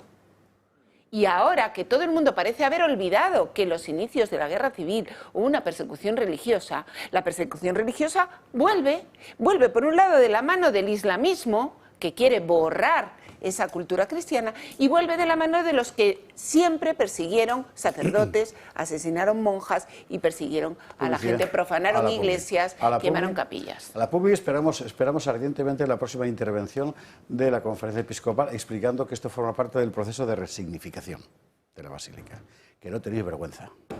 Bueno, en fin, pues lo dicho, de verdad, durante estos años, porque esta guerra para servidores de años, he debatido con, no sé, 3.750 personas, ¿verdad?, que decían, no se puede declarar porque la ley no sé cuántos, porque nos metería en un jaleo. Bueno, en este momento hay una razón objetiva con la cual perfectamente la Comunidad de Madrid puede salir en defensa de un monumento situado en su territorio. Así que por ello. La Catedral de Estrasburgo fue resignificada por las SS, por ejemplo, ¿no? Pues no le des ideas, en fin. Bueno, a la publicidad, a la vuelta. Hay que hablar del tema de Zapatero con Puigdemont arreglando España, bueno, porque es, en fin, me parece que es la imagen misma de lo que está pasando aquí. Pero antes yo querría pasar por la Asamblea de Madrid. Estamos muy madrileño-céntricos hoy, pero bueno, ¿qué se le va a hacer? Rompeolas de las España, ya sabe usted. Pero por la cosa palestina. No es aquí importante Madrid como territorio. Es importante el grado de histeria histriónica de la izquierda en la exhibición. Vamos a ver, o sea, quiero decir, en realidad se puede defender cualquier causa, cualquiera, por supuesto la Palestina también, pero es que se os nota un montón que no os lo creéis, que lo estáis haciendo de puro circo, claro. Bueno, ¿usted no se ha enterado de nada? Pues ya verá, Publi, lo vemos. ¿Sabías que las horas más caras de la electricidad son justo cuando más la necesitas? Mañana y noche la luz se dispara y tu factura también. Con el nuevo modelo de autoconsumo remoto con baterías de comunidad solar, almacenas la energía que producen tus paneles situados en un parque solar durante el día y la usas cuando el precio de la luz es más cara. Producción, almacenamiento y ahorro, todo en un mismo proyecto y listo para cualquier vivienda. Pisos y casas que no pueden instalar paneles en el tejado están de suerte. Únete al cambio y protégete de las subidas de la luz. Llama ya al 980 28 12 o entra en comunidadsolar.es. 23 horas 9 minutos, 22 y 9 en Canarias. Vamos a pasar evidentemente por el mogollón palestino, o sea, usted ve cualquier, pero no por el mogollón palestino real. Hemos examinado aquí ampliamente la cuestión.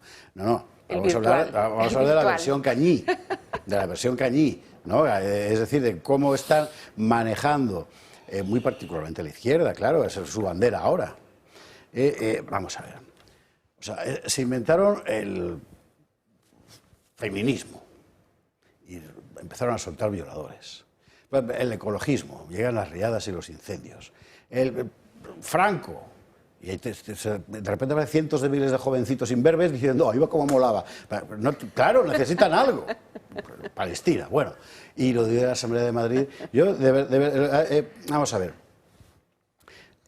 Hablando en serio, 30 segundos nada más. Es un conflicto larguísimo, usted sabe que desde mi punto de vista no tiene solución, aquí lo he expresado muchas veces, pero en todo caso es algo que merece un análisis muy serio, muy profundo, lo más desapasionado posible, aunque sea un tema que levanta pasiones, eso sin ninguna duda. Y luego está lo de aquí, que es como un partido de fútbol, todo lleno de tifosi, con sus banderas y tal, ¿no? Y los políticos de medio pelo empleándolo para movilizar a unas bases cuyos cerebros no dan para más, o para jamás. No lo sé. Asamblea de Madrid y la señora Mar Espinera es de Jamás Madrid, ¿no? No, Partido Socialista. Es de Berenguerot, la de Jamás Madrid, es que los confundo. Jamás Madrid es bueno, Mar Espinera, que es la socialista, ha hecho esto. Mire, señora Ayuso, ¿sabe lo que significan los colores de esta bandera? Le está diciendo que no con la cabeza. Señora Ayuso, sea más discreta, que no se note que da tantas órdenes.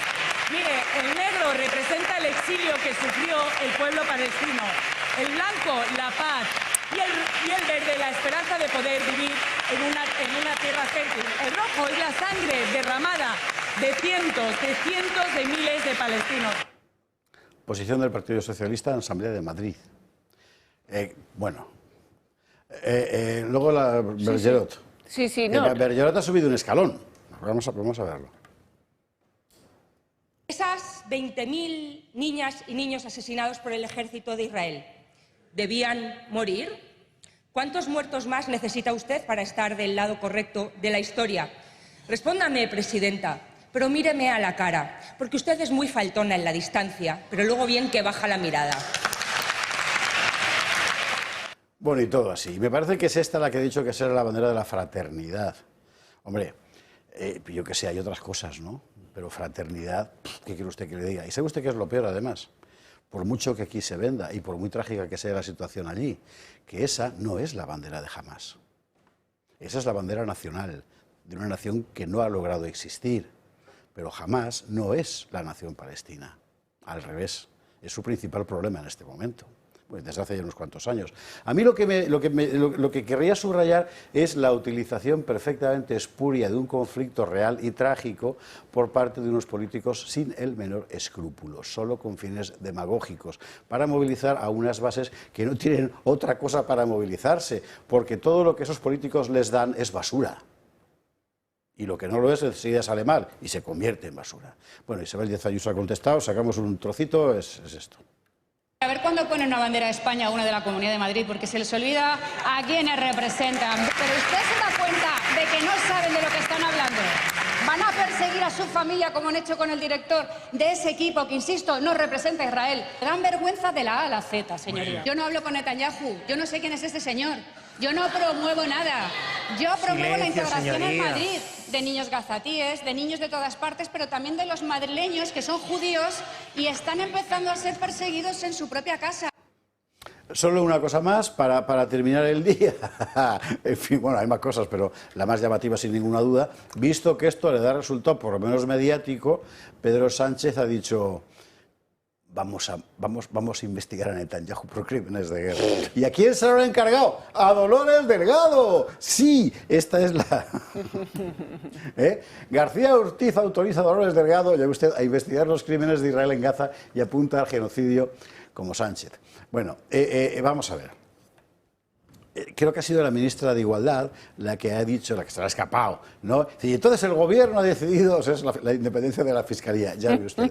2, la propia Dolores Delgado, en cuanto le han preguntado, ha explicado: bueno, en realidad nosotros lo único que podemos hacer es recopilar material que un día pueda ser utilizado por alguna instancia, que no somos nosotros, para incriminar a Netanyahu. O sea, no es nada. Es un titular, nada más. Pero es una falta de todo. Es una falta de todo. ¿Por qué? Porque quizás sea posible investigar a Netanyahu por crímenes de guerra. Yo no digo que no. Pero evidentemente no el gobierno español. Es todo un puñetero paripé. Y están engañando a la gente. Y a mí eso es lo que me subleva. ¡Hala! Y venga, por el orden que queráis. A ver, no, lo que pasa es que la cuestión palestina, que es muy emocional, y la izquierda ha encontrado una mina, ¿no?, ahí para movilizar a sus huestes y ganar réditos electorales. Hay que saber un poco de historia, ¿no? Es decir, el pueblo judío, desde tiempo inmemorial, ¿no?, desde el Imperio Romano, ¿no?, el pueblo judío siempre ha sido un pueblo que ha estado amenazado de extinción, ¿no? Y, bueno, eso culmina en el Holocausto, en la época de la Alemania nazi, ¿no? Entonces, cuando se decide darles un territorio, que lo decide Naciones Unidas, y ese Estado de Israel nace en 1948, inmediatamente todos los países árabes se coaligan para liquidar el Estado de Israel. Y en 1948 hay la primera guerra que contra todo pronóstico gana Israel. Después viene el Yom, 6 días, después el Yom Kippur, las intifadas. O sea, Israel es un Estado que vive en permanente defensa de su existencia, de su supervivencia. Y el propósito declarado de Hezbollah, de Hamas, de la Yihad Islámica, de la OLP y de sus amos de Irán es la extinción de todos los judíos, como repiten como papagayos indocumentados la izquierda, desde el río hasta el mar. Cada vez que la pobre Yoli dice desde el río hasta el mar, no se da cuenta que está llamando a la exterminación de 7 millones de judíos, ¿no? Pero es un bucólico. El río, la mar, no lo entiendes. El arpa eólica, bueno, todas esas cosas. Entonces, ¿qué pasa? Que el último episodio de esta guerra existencial es el ataque del 7 de octubre de 2023, que jamás lo perpetra, impulsado por sus amos de Teherán, para impedir el acuerdo que ya estaba cerrado entre Arabia Saudita e Israel para establecer relaciones y tal. Y como Oriente Próximo se estaba calmando, los ayatolás le dicen a sus empleados de Hamas: vamos a cortar esto raíz. Y os diré más, Hamas y los ayatolás iraníes sabían perfectamente lo que pasaría en Gaza. Y os diré más, lo buscaban. Y os diré más, cuantos más víctimas civiles y más niños mueren, más contentos están, porque forma parte de su operación de propaganda. Irene, Ana.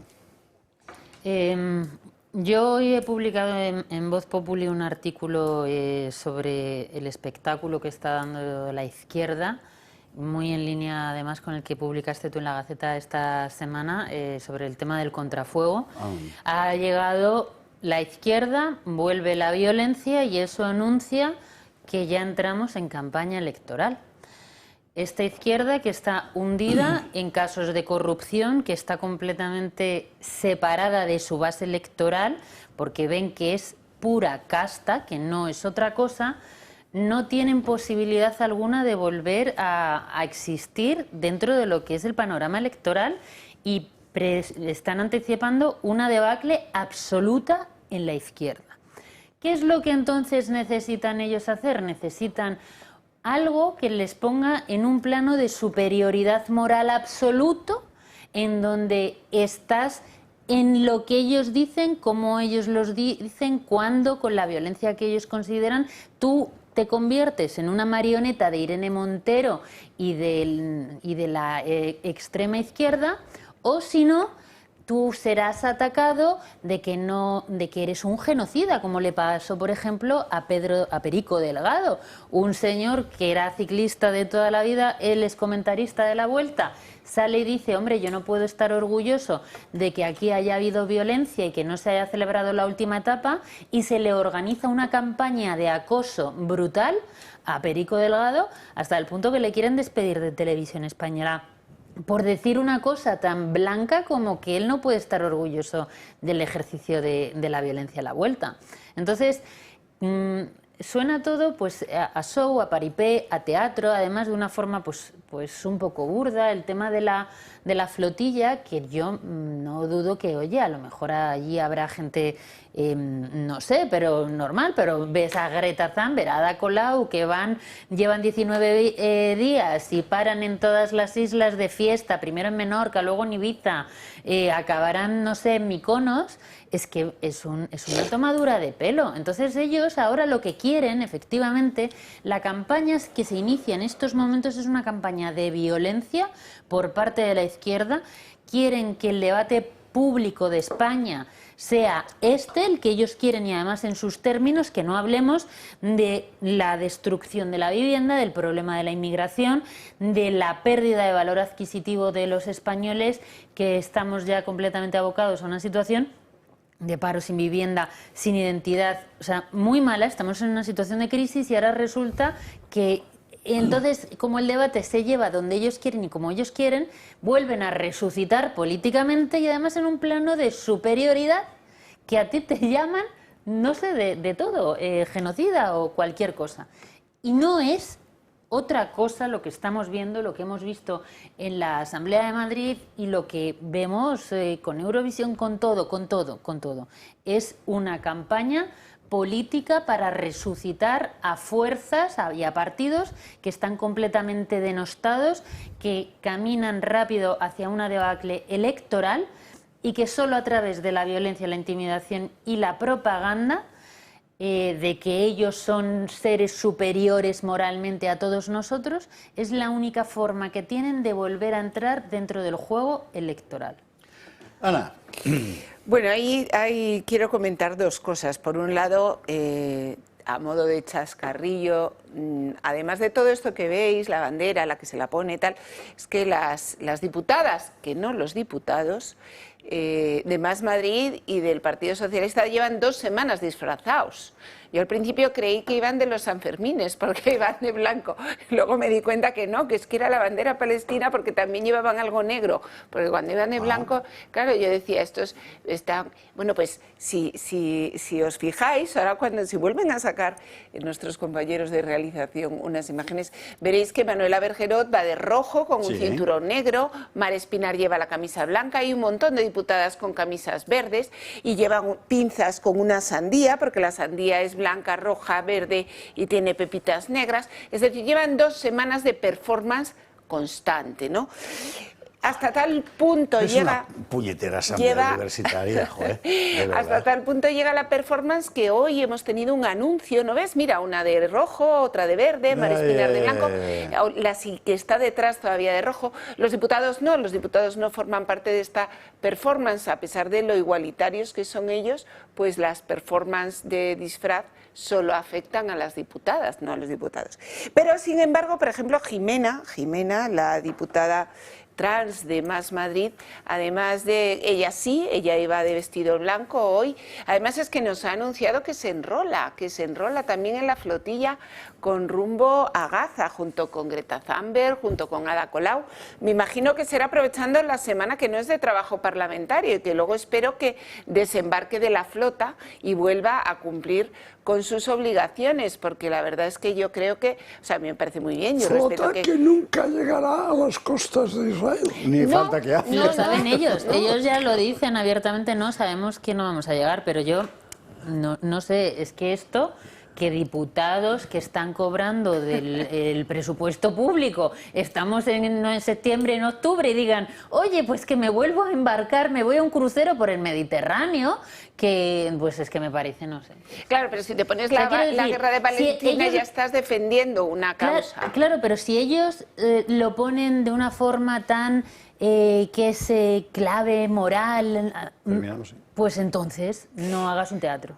Y luego quería ir a la parte seria, ¿vale? Que es, desde mi punto de vista, lo que también es importante. Mira, yo siempre digo que Pedro Sánchez no ha traicionado nunca su proyecto político. Pedro Sánchez cree en una España confederal, una España en que las comunidades autónomas, y las ha metido a todas, daros cuenta que con el tema de la condonación de la deuda, las ha metido a todas en una negociación multilateral en la que él se va a quedar puertas afuera y vosotros sois los que os tenéis que poner de acuerdo. Es el comportamiento del presidente de una república confederal. ¿Y de qué se ocupa un presidente de una república confederal? Se ocupa de grandes cuestiones de política internacional. Pedro Sánchez es tan grande su poder, tal su visión de la política internacional, que ya no le llega ni siquiera con las relaciones que debe establecer España. Mirad vosotros cuánto ha tardado en salir a la puerta de la Moncloa para decir que lo que está ocurriendo en Palestina es un genocidio, o para liderar esa supuesta operación que, por supuesto, truncó Trump quitando los visados a los representantes de la autoridad palestina, de intentar que hubiera un reconocimiento en la sede de la ONU en el mes de septiembre del Estado palestino liderado, según él mismo decía, liderado por España. Y ahora está encabezando, ¿no?, ese gran movimiento, ¿no?, que pone en jaque algo como Eurovisión, ¿no? Una cosa, bueno, pues que está, la verdad es que bastante desprestigiada, yo creo que en el mundo de la música. Pero en el fondo no deja de ser todo una performance coherente con su proyecto político.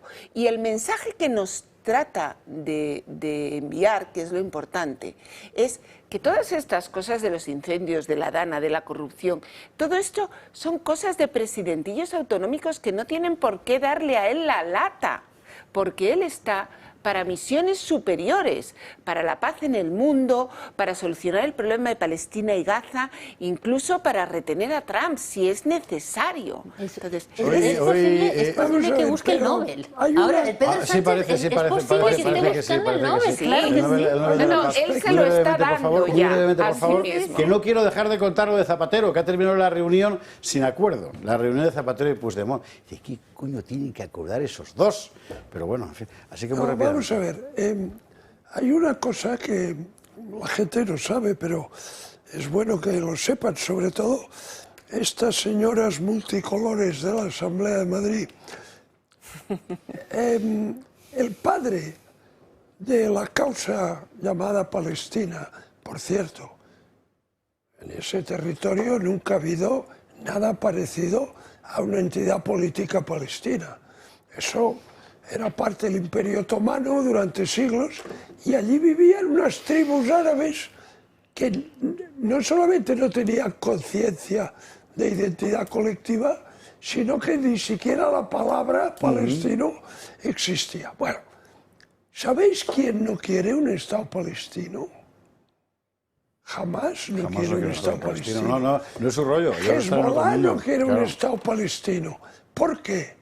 Porque si hubiera un Estado palestino reconocido por la comunidad internacional en convivencia armónica y estable con Israel, se les acababa el negocio y su objetivo, su propósito, su raison d'être, que es la extinción y el exterminio de todos los judíos en Israel, carecería de sentido. Por eso que se enteren las señoras estas vociferantes eso explica, eso es de la muy Asamblea de Madrid, interesante, que se enteren. que cuando generalmente el resto de las naciones de la Unión Europea que están a favor de la solución dos estados ponen la condición, lo ha hecho ahí Alemania con Merz, aquí ha estado aquí con Pedro, previa desaparición de Hamas. Porque es que es verdad que, si ellos nunca lo han querido. No hay tal nación. Por cierto que también le ha reñido Merz a Sánchez sobre la cuestión del genocidio, pero en fin, estas cosas. Bueno, dicen a Cuartero que Sánchez está en las cosas astrales. A lo mejor por eso mandó a Zapatero a hablar con Puigdemont. Usted sabe que hay un problema que no son los presupuestos. Yo entiendo que la visión, digamos, ¿habéis querido negociar si Junts vota que no? Vamos a ver, Junts votará que sí a los presupuestos si el gobierno le da la garantía de una amnistía inminente para Puigdemont. Y si no, no. Y ya está, ergo, no han ido a discutir los presupuestos, partida por partida. Mira, aquí el capítulo 6, inversiones. ¿Sí es inversiones? ¿No? Sí, inversiones reales, se llama. No me acuerdo ya. Bueno, no. Han ido a hablar de la... Claro, pero ¿quién ha ido a hablar? O sea, Zapatero, ¿qué carajo pinta en esto? O sea, ¿usted es consciente de que la clave de la, llamémosle, gobernabilidad de España, se le han estado jugando a las cartas un delincuente fugado y un ciudadano de a pie? No, un ciudadano de a pie no, el lacayo de un narcotraficante. Bueno, no, vamos a ver. Espera, Alejo, que me has chafado la presentación del vídeo, me cago en... No, el destino de España está en manos de un prófugo de la justicia y del lacayo de un narcodictador asesino. Espérate que sea el lacayo... Son los que discuten el destino de España. Espérate que sea el lacayo, que a lo mejor hay más. Pero bueno, precisamente, no, Zapatero, ¿qué representa exactamente Zapatero? Dentro del poder formal de la democracia española, nada. Pero resulta que su influencia no juega en ese campo, juega en otro. Que esto es lo que nos cuenta Yago Soler. Corre el año 2023. Sánchez pierde las elecciones, sube el precio para mantenerse en el poder, pero aparece él. Pedro. Zapatero, el negociador, el que se pringa las manos, el puente de Moncloa con el abismo. Porque quien va a seguir yendo en Falcon es Pedro Sánchez.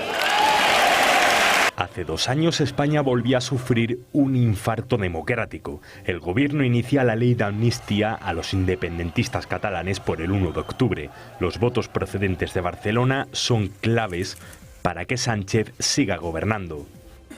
A una Cataluña en la que la compartamos los que piensan de una manera y piensan de otra.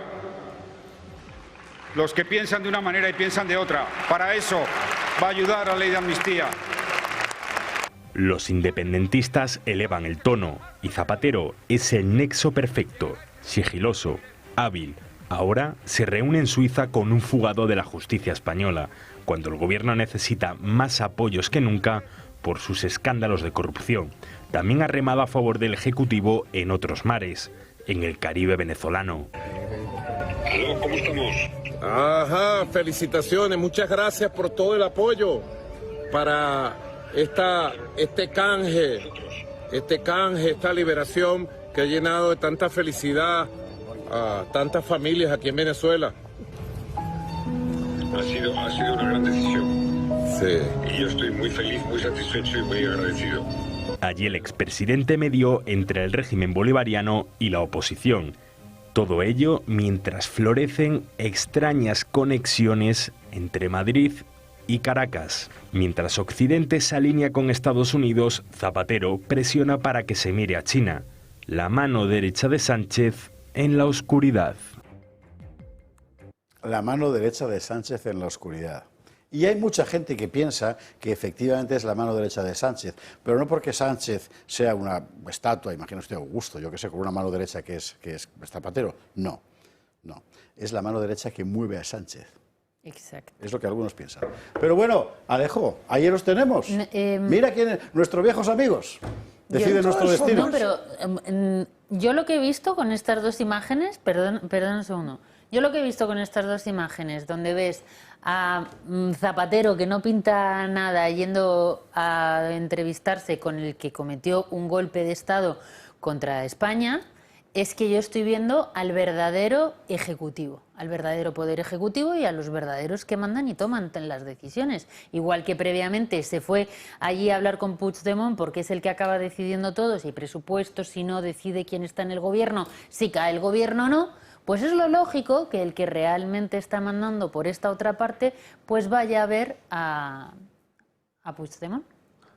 No olvidéis que Zapatero fue el que dijo en un gran acto del Partido de los Socialistas de Cataluña: yo aceptaré el estatuto que apruebe el Parlamento de Cataluña. No olvidemos los precedentes, ¿no? Entonces, vamos a ver, Zapatero es el origen de la situación actual, es el precedente inmediato de los males de la patria que ahora padecemos, ¿no?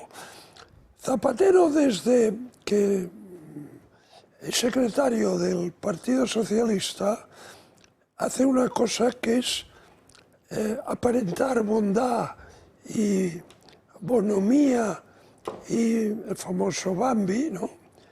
Pero pone en marcha de forma subterránea una serie de operaciones profundamente venenosas y deletéreas. Por ejemplo, firma el pacto antiterrorista a la vez que se entiende con ETA por detrás.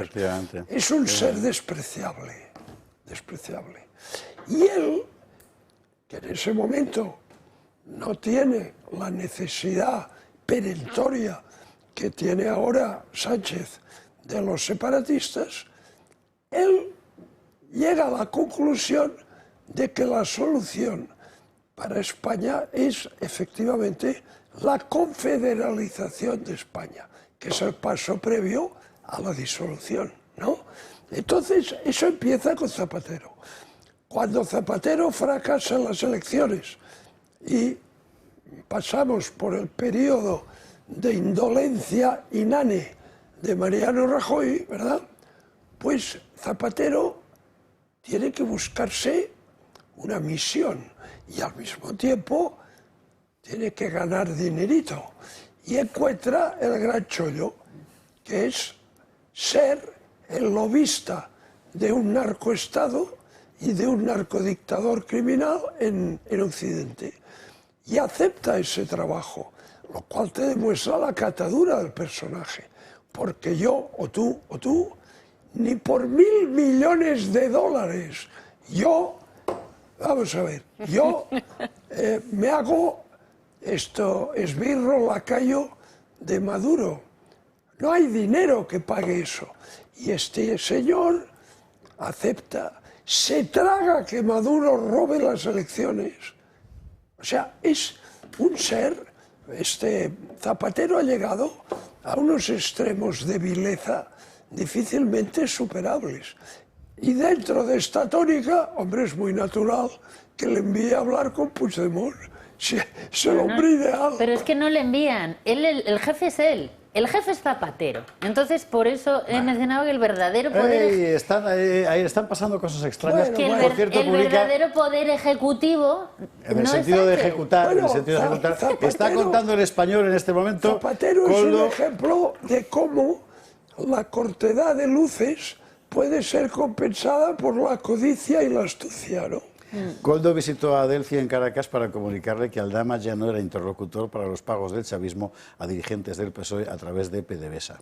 Y todo nos lleva permanentemente al mismo sitio, continuamente. Recuerde usted el momento en el que la última visita de Ábalos es, a partir de aquí interlocutor ya no es Aldama, esto lo hace Zapatero. Bueno, yo la verdad que muy poco más que comentar, ¿no?, a todo lo que habéis dicho. Lo único que sí es que estoy de acuerdo contigo en que esto nada tiene que ver con una aprobación de presupuestos, ni muchísimo menos. Yo creo que muchas veces, y en eso es experto el Partido Popular, intentan meternos en una especie de debate como, no, mira, si ya los presupuestos no le importan a nadie. Yo creo que todos sabemos que Pedro Sánchez va a intentar por todos los medios agotar la legislatura con presupuestos o sin presupuestos. El que más razón tenía fue cuando decía en la puerta del Congreso hay que aprovechar el poco tiempo que nos queda, ¿no? Rufián, perdón. Ese poco tiempo que nos queda, que muchos querían entenderlo como que la legislatura... No, es que 2 años realmente es poco tiempo, ¿no? Entonces yo este tipo de conversaciones de Zapatero con Puigdemont, yo las pongo más allá. No están hablando de presupuestos, no están hablando de viabilidad de la legislatura. Desde mi punto de vista, están hablando de los siguientes pasos. Esa España confederal, como os digo, ya la están mostrando de hecho. Sánchez y el Partido Socialista son unos expertos en eso que dicen los ingleses, dress as you want to be. Es decir, ellos ya actúan como una España confederal. Ya está la ley de amnistía, ya está en ciernes el cupo catalán, ya está... Todo eso ya está. Si Zapatero visita a Puigdemont es para el siguiente paso. Para pensar en el referéndum, es para pensar en lo que venga después, para seguir dando pasos. Yo añado un rumor en los mentideros, que no sé por qué se llaman así. Bueno, a veces mienten, pero no siempre, ¿no? Es que, en realidad, a lo que ha ido Zapatero, del que no se fían para nada en el entorno de Puigdemont, lógicamente, porque idiotas no son, es para explicarle, mira, lo de amnistiar la malversación, eso va a ser absolutamente imposible, no hay forma, porque nos va a parar el Tribunal de Justicia de la Unión Europea, aquí podemos hacer el amaño, pero no te va a servir para nada, te propongo un negocio. Te propongo un negocio, que es un mundo en el que Zapatero sí está. Y sí puedo ofrecer algo a este señor para decirle... ¿Pero qué le propone? Pues anda que no puede proponer negocios Zapatero. Claro. Pues ahí es donde eso es con lo que se estaba especulando, porque es verdad que la salida política de esta reunión era, o lo que dice Ana, es decir, estamos todos de acuerdo en que esto lo vamos a desmantelar, pero no es tan sencillo. O de decirle, bueno, yo otra cosa no, pero dinero sé mover. Pues yo no. Además, mira, José Javier, le ha prometido unas cosas de imposible cumplimiento. El catalán nunca será oficial en la Unión Europea. Nunca. Ya, pero es imposible. De verdad. Y segundo, le ha prometido que volverá a España limpia de culpa y tampoco puede, porque el Supremo no va a ceder y el Tribunal de Luxemburgo de la Unión Europea va a invalidar la ley de amnistía, porque la ley de amnistía es flagrantemente contraria al derecho comunitario, porque si hay una cosa que está clara en Bruselas es que no puede haber autoamnistías, que es lo que es la ley de amnistía, una autoamnistía. 30 segundos, Ana, 30 segundos, Irene, nos vamos a la publi. No ganaremos nunca mientras sigamos pensando que les importa algo la legislación. Es que no les importa nada, es que su hoja de ruta... Hombre, sí, Puigdemont quiere volver. Vamos a ver. El Tribunal Constitucional dijo que Chávez y Griñán eran indultados, y le dio exactamente igual todo lo demás. Vamos a ver, tenemos que entender que el enemigo le da igual, que marca su hoja de ruta y avanza. Y avanza porque siempre tiene una hoja de ruta mucho más lejos de cualquier cosa que nosotros podamos imaginar. Y aunque nosotros intentemos pararles con el Estado de Derecho, a ellos el Estado de Derecho les da igual y siguen avanzando. A la publicidad, que son y 42 y tenemos que hablar de lo de las pulseras, porque es la típica, por decirlo en términos de ciencia política, la típica cagada de un gobierno. O sea, las pulseras para maltratadores que no funcionaba ninguna. Durante meses. Bueno. En fin, publi y lo contamos.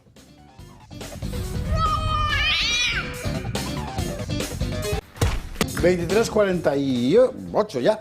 22:48 en Canarias, recta final del gato al agua, que no podemos terminar sin hablar de la cuestión de las pulseras, porque es un perfecto ejemplo de un gobierno que no funciona. O sea, a más de mentirosos, ladrones, puteros, encima ineficaces, y ya es lo último, o sea, ineptos, de verdad. Lo de las pulseras es para no creérselo.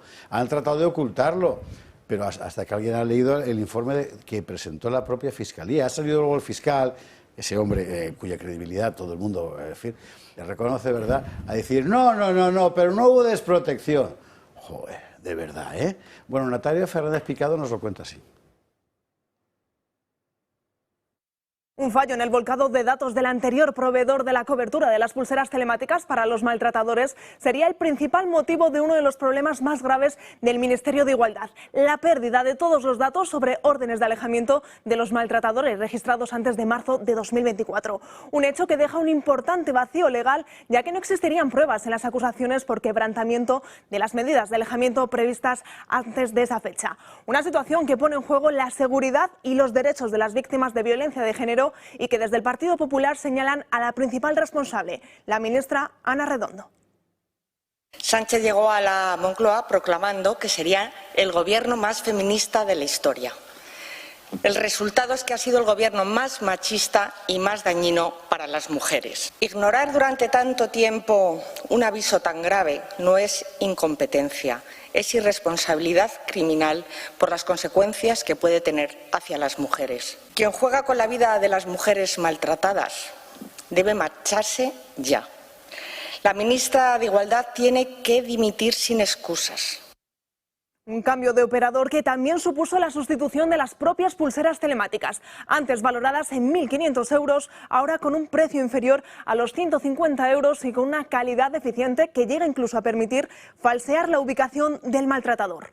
Un problema que, lejos de ser nuevo para la propia ministra de Igualdad, sería conocedora desde hacía 20 meses, cuando el propio Consejo General del Poder Judicial la alertó del riesgo que suponía cambiar las pulseras antimaltrato. Una advertencia a la que ahora podemos asegurar hizo caso omiso.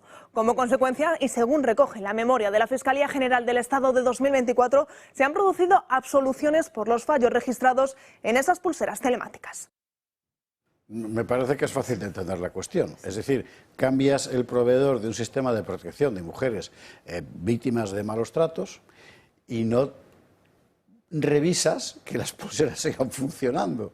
Y cuando lo sabes, porque te avisan, pasas del asunto.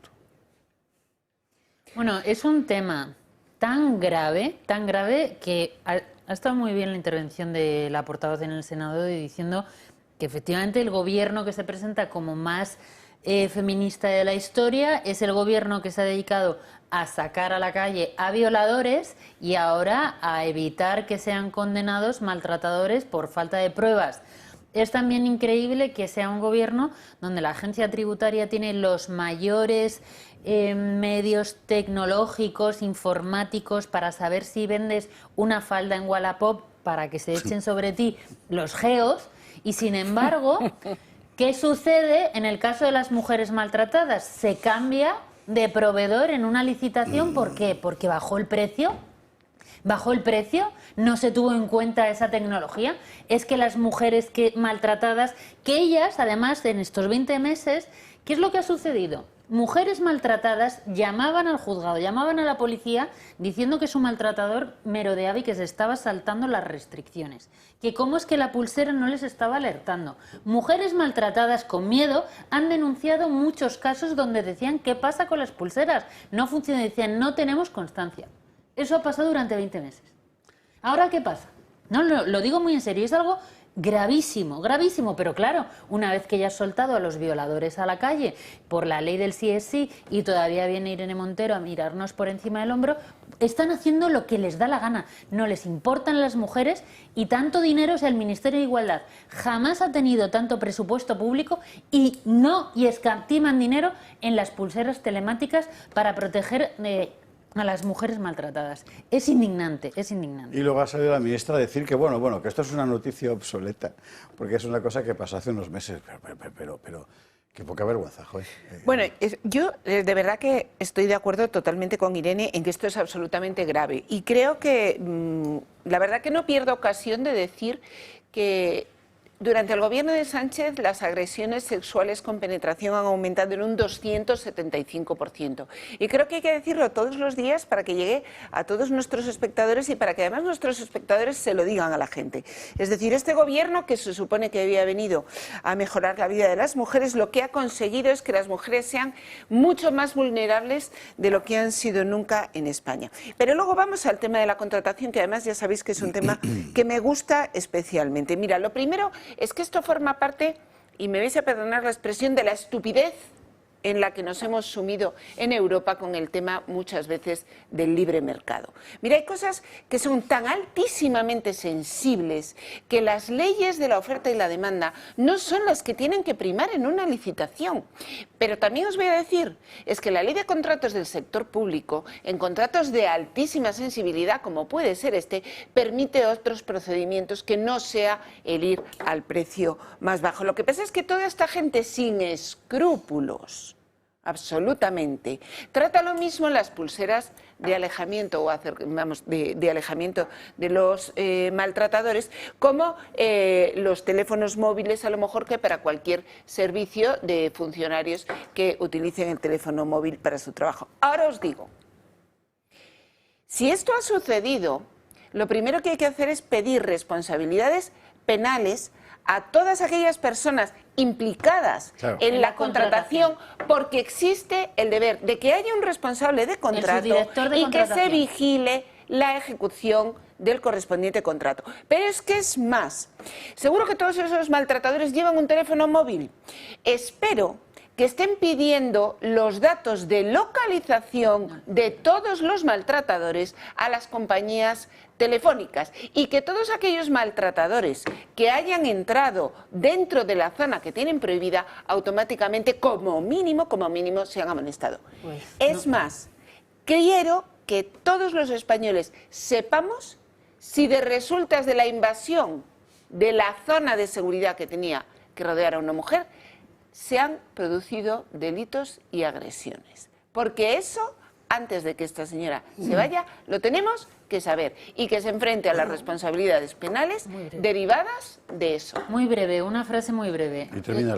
Hay una responsabilidad penal dentro de lo que es el Ministerio de Igualdad a nivel de su director como mínimo, y de ahí para arriba también para el director general.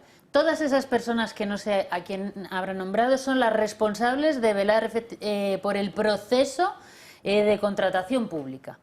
Respecto de lo que mencionaba Ana, de los móviles, muchos, en el caso de los sobreseimientos provisionales, se podrá pedir esa prueba, pero muchos otros, por falta de pruebas, ya han sido absueltos y no pueden volver a ser juzgados por este delito. Es decir, quedan completamente impunes y sin antecedentes penales porque no han podido ser condenados. Bueno, y después este episodio bochornoso demuestra una cosa que en España es ya norma. Aquí no limita a nadie. No, al revés. Es decir, en cualquier gobierno de la Unión Europea esto hubiera representado como mínimo la caída de la ministra, eso como mínimo. Aquí tú crees que pasa algo o no. Y además mienten como bellacos, porque dicen, no, si no ha pasado nada.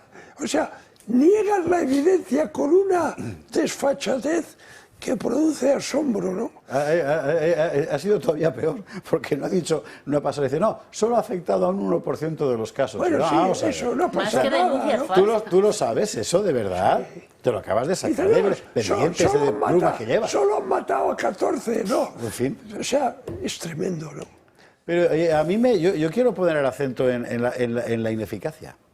Que, pues, se puede ser corrupto y, no obstante, en fin, manejar bien el barco. En España tenemos sobrados ejemplos, de gente que ha estado en responsabilidades de gobierno, forrándose, pero funcionaba, en fin, en lo elemental, ¿no? La combinación de sectarismo y competencia e ignorancia es letal. Es letal por completo. Están, tanto Ana Cuartero como Irene González, que son profesionales de la cosa, están discutiendo sobre la cuestión de la contratación administrativa, pública, que claro, exacto. es verdad que tiene repercusiones penales. Es que cuando ves todas las personas que están involucradas en una mesa de contratación, o sea, quiero decir, eso tiene un proceso durante meses. En teoría tendría que haber no solo funcionarios en el Ministerio de Igualdad, que es un ministerio de nueva creación, de verdad, pero son dos cosas. No se tiene que esto comer, digamos, el muerto únicamente a nivel de su dirección y todos aquellos que hayan estado involucrados en este procedimiento administrativo, sino que, por supuesto, las responsabilidades penales tienen que llegar a la ministra y, en su caso, el presidente del Gobierno. Un minuto, Ana. Bueno, y el que todos recordamos, ¿no? El este de Begoña, cuando había firmado un pliego sin tener competencias para ello. Vamos a ver, el que ha hecho el pliego de prescripciones técnicas para la compra de estas pulseras tiene que haber previsto el aseguramiento de calidad. Tiene que haber previsto a mí es lo que un me ha control. impresionado. Claro, es decir, vamos a ver. O lo ha previsto y la empresa no lo cumple, quiero decir, es que bueno, pero si la empresa, ¿por qué cambian? ¿Por qué están si la cambiando en empresa- una cuestión tan sensible, como bien decías en un principio? No se trata de ahorrarse dinero, están recaudando más que nunca la agencia tributaria. ¿Por qué no le pasa esto a la agencia tributaria? ¿Quién ha decidido que se coja la oferta más baja? Es la clave. ¿Y por qué? ¿Y por un qué? gobierno que Pues se eso- está gastando eso morteradas viene formidables de dinero en las cosas que estamos viendo. Es que aquí hay demasiadas cosas que huelen raro. Mira, yo recuerdo un contrato Azufre. 10 segundos, un contrato de limpieza en el que todo el mundo estaba encantado con que se habían ahorrado un 30%. Y yo les dije, andaros con ojo que os van a dar una bayeta y os vais a limpiar la mesa cuando entréis en el despacho. Y esta es la realidad, nadie da los duros a 4 pesetas. Pues a lo mejor hay una mano no particularmente inocente en este proceso. Hay que marcharse ya. Ana Cuartero, Alejandro Vidal Cuadras y Irene González. Muchísimas gracias a los tres por estar aquí esta noche y a ustedes por estar al otro lado. Mañana gato de Usades, que es viernes. Y ahora a descansar, o a lo que usted quiera. Adiós.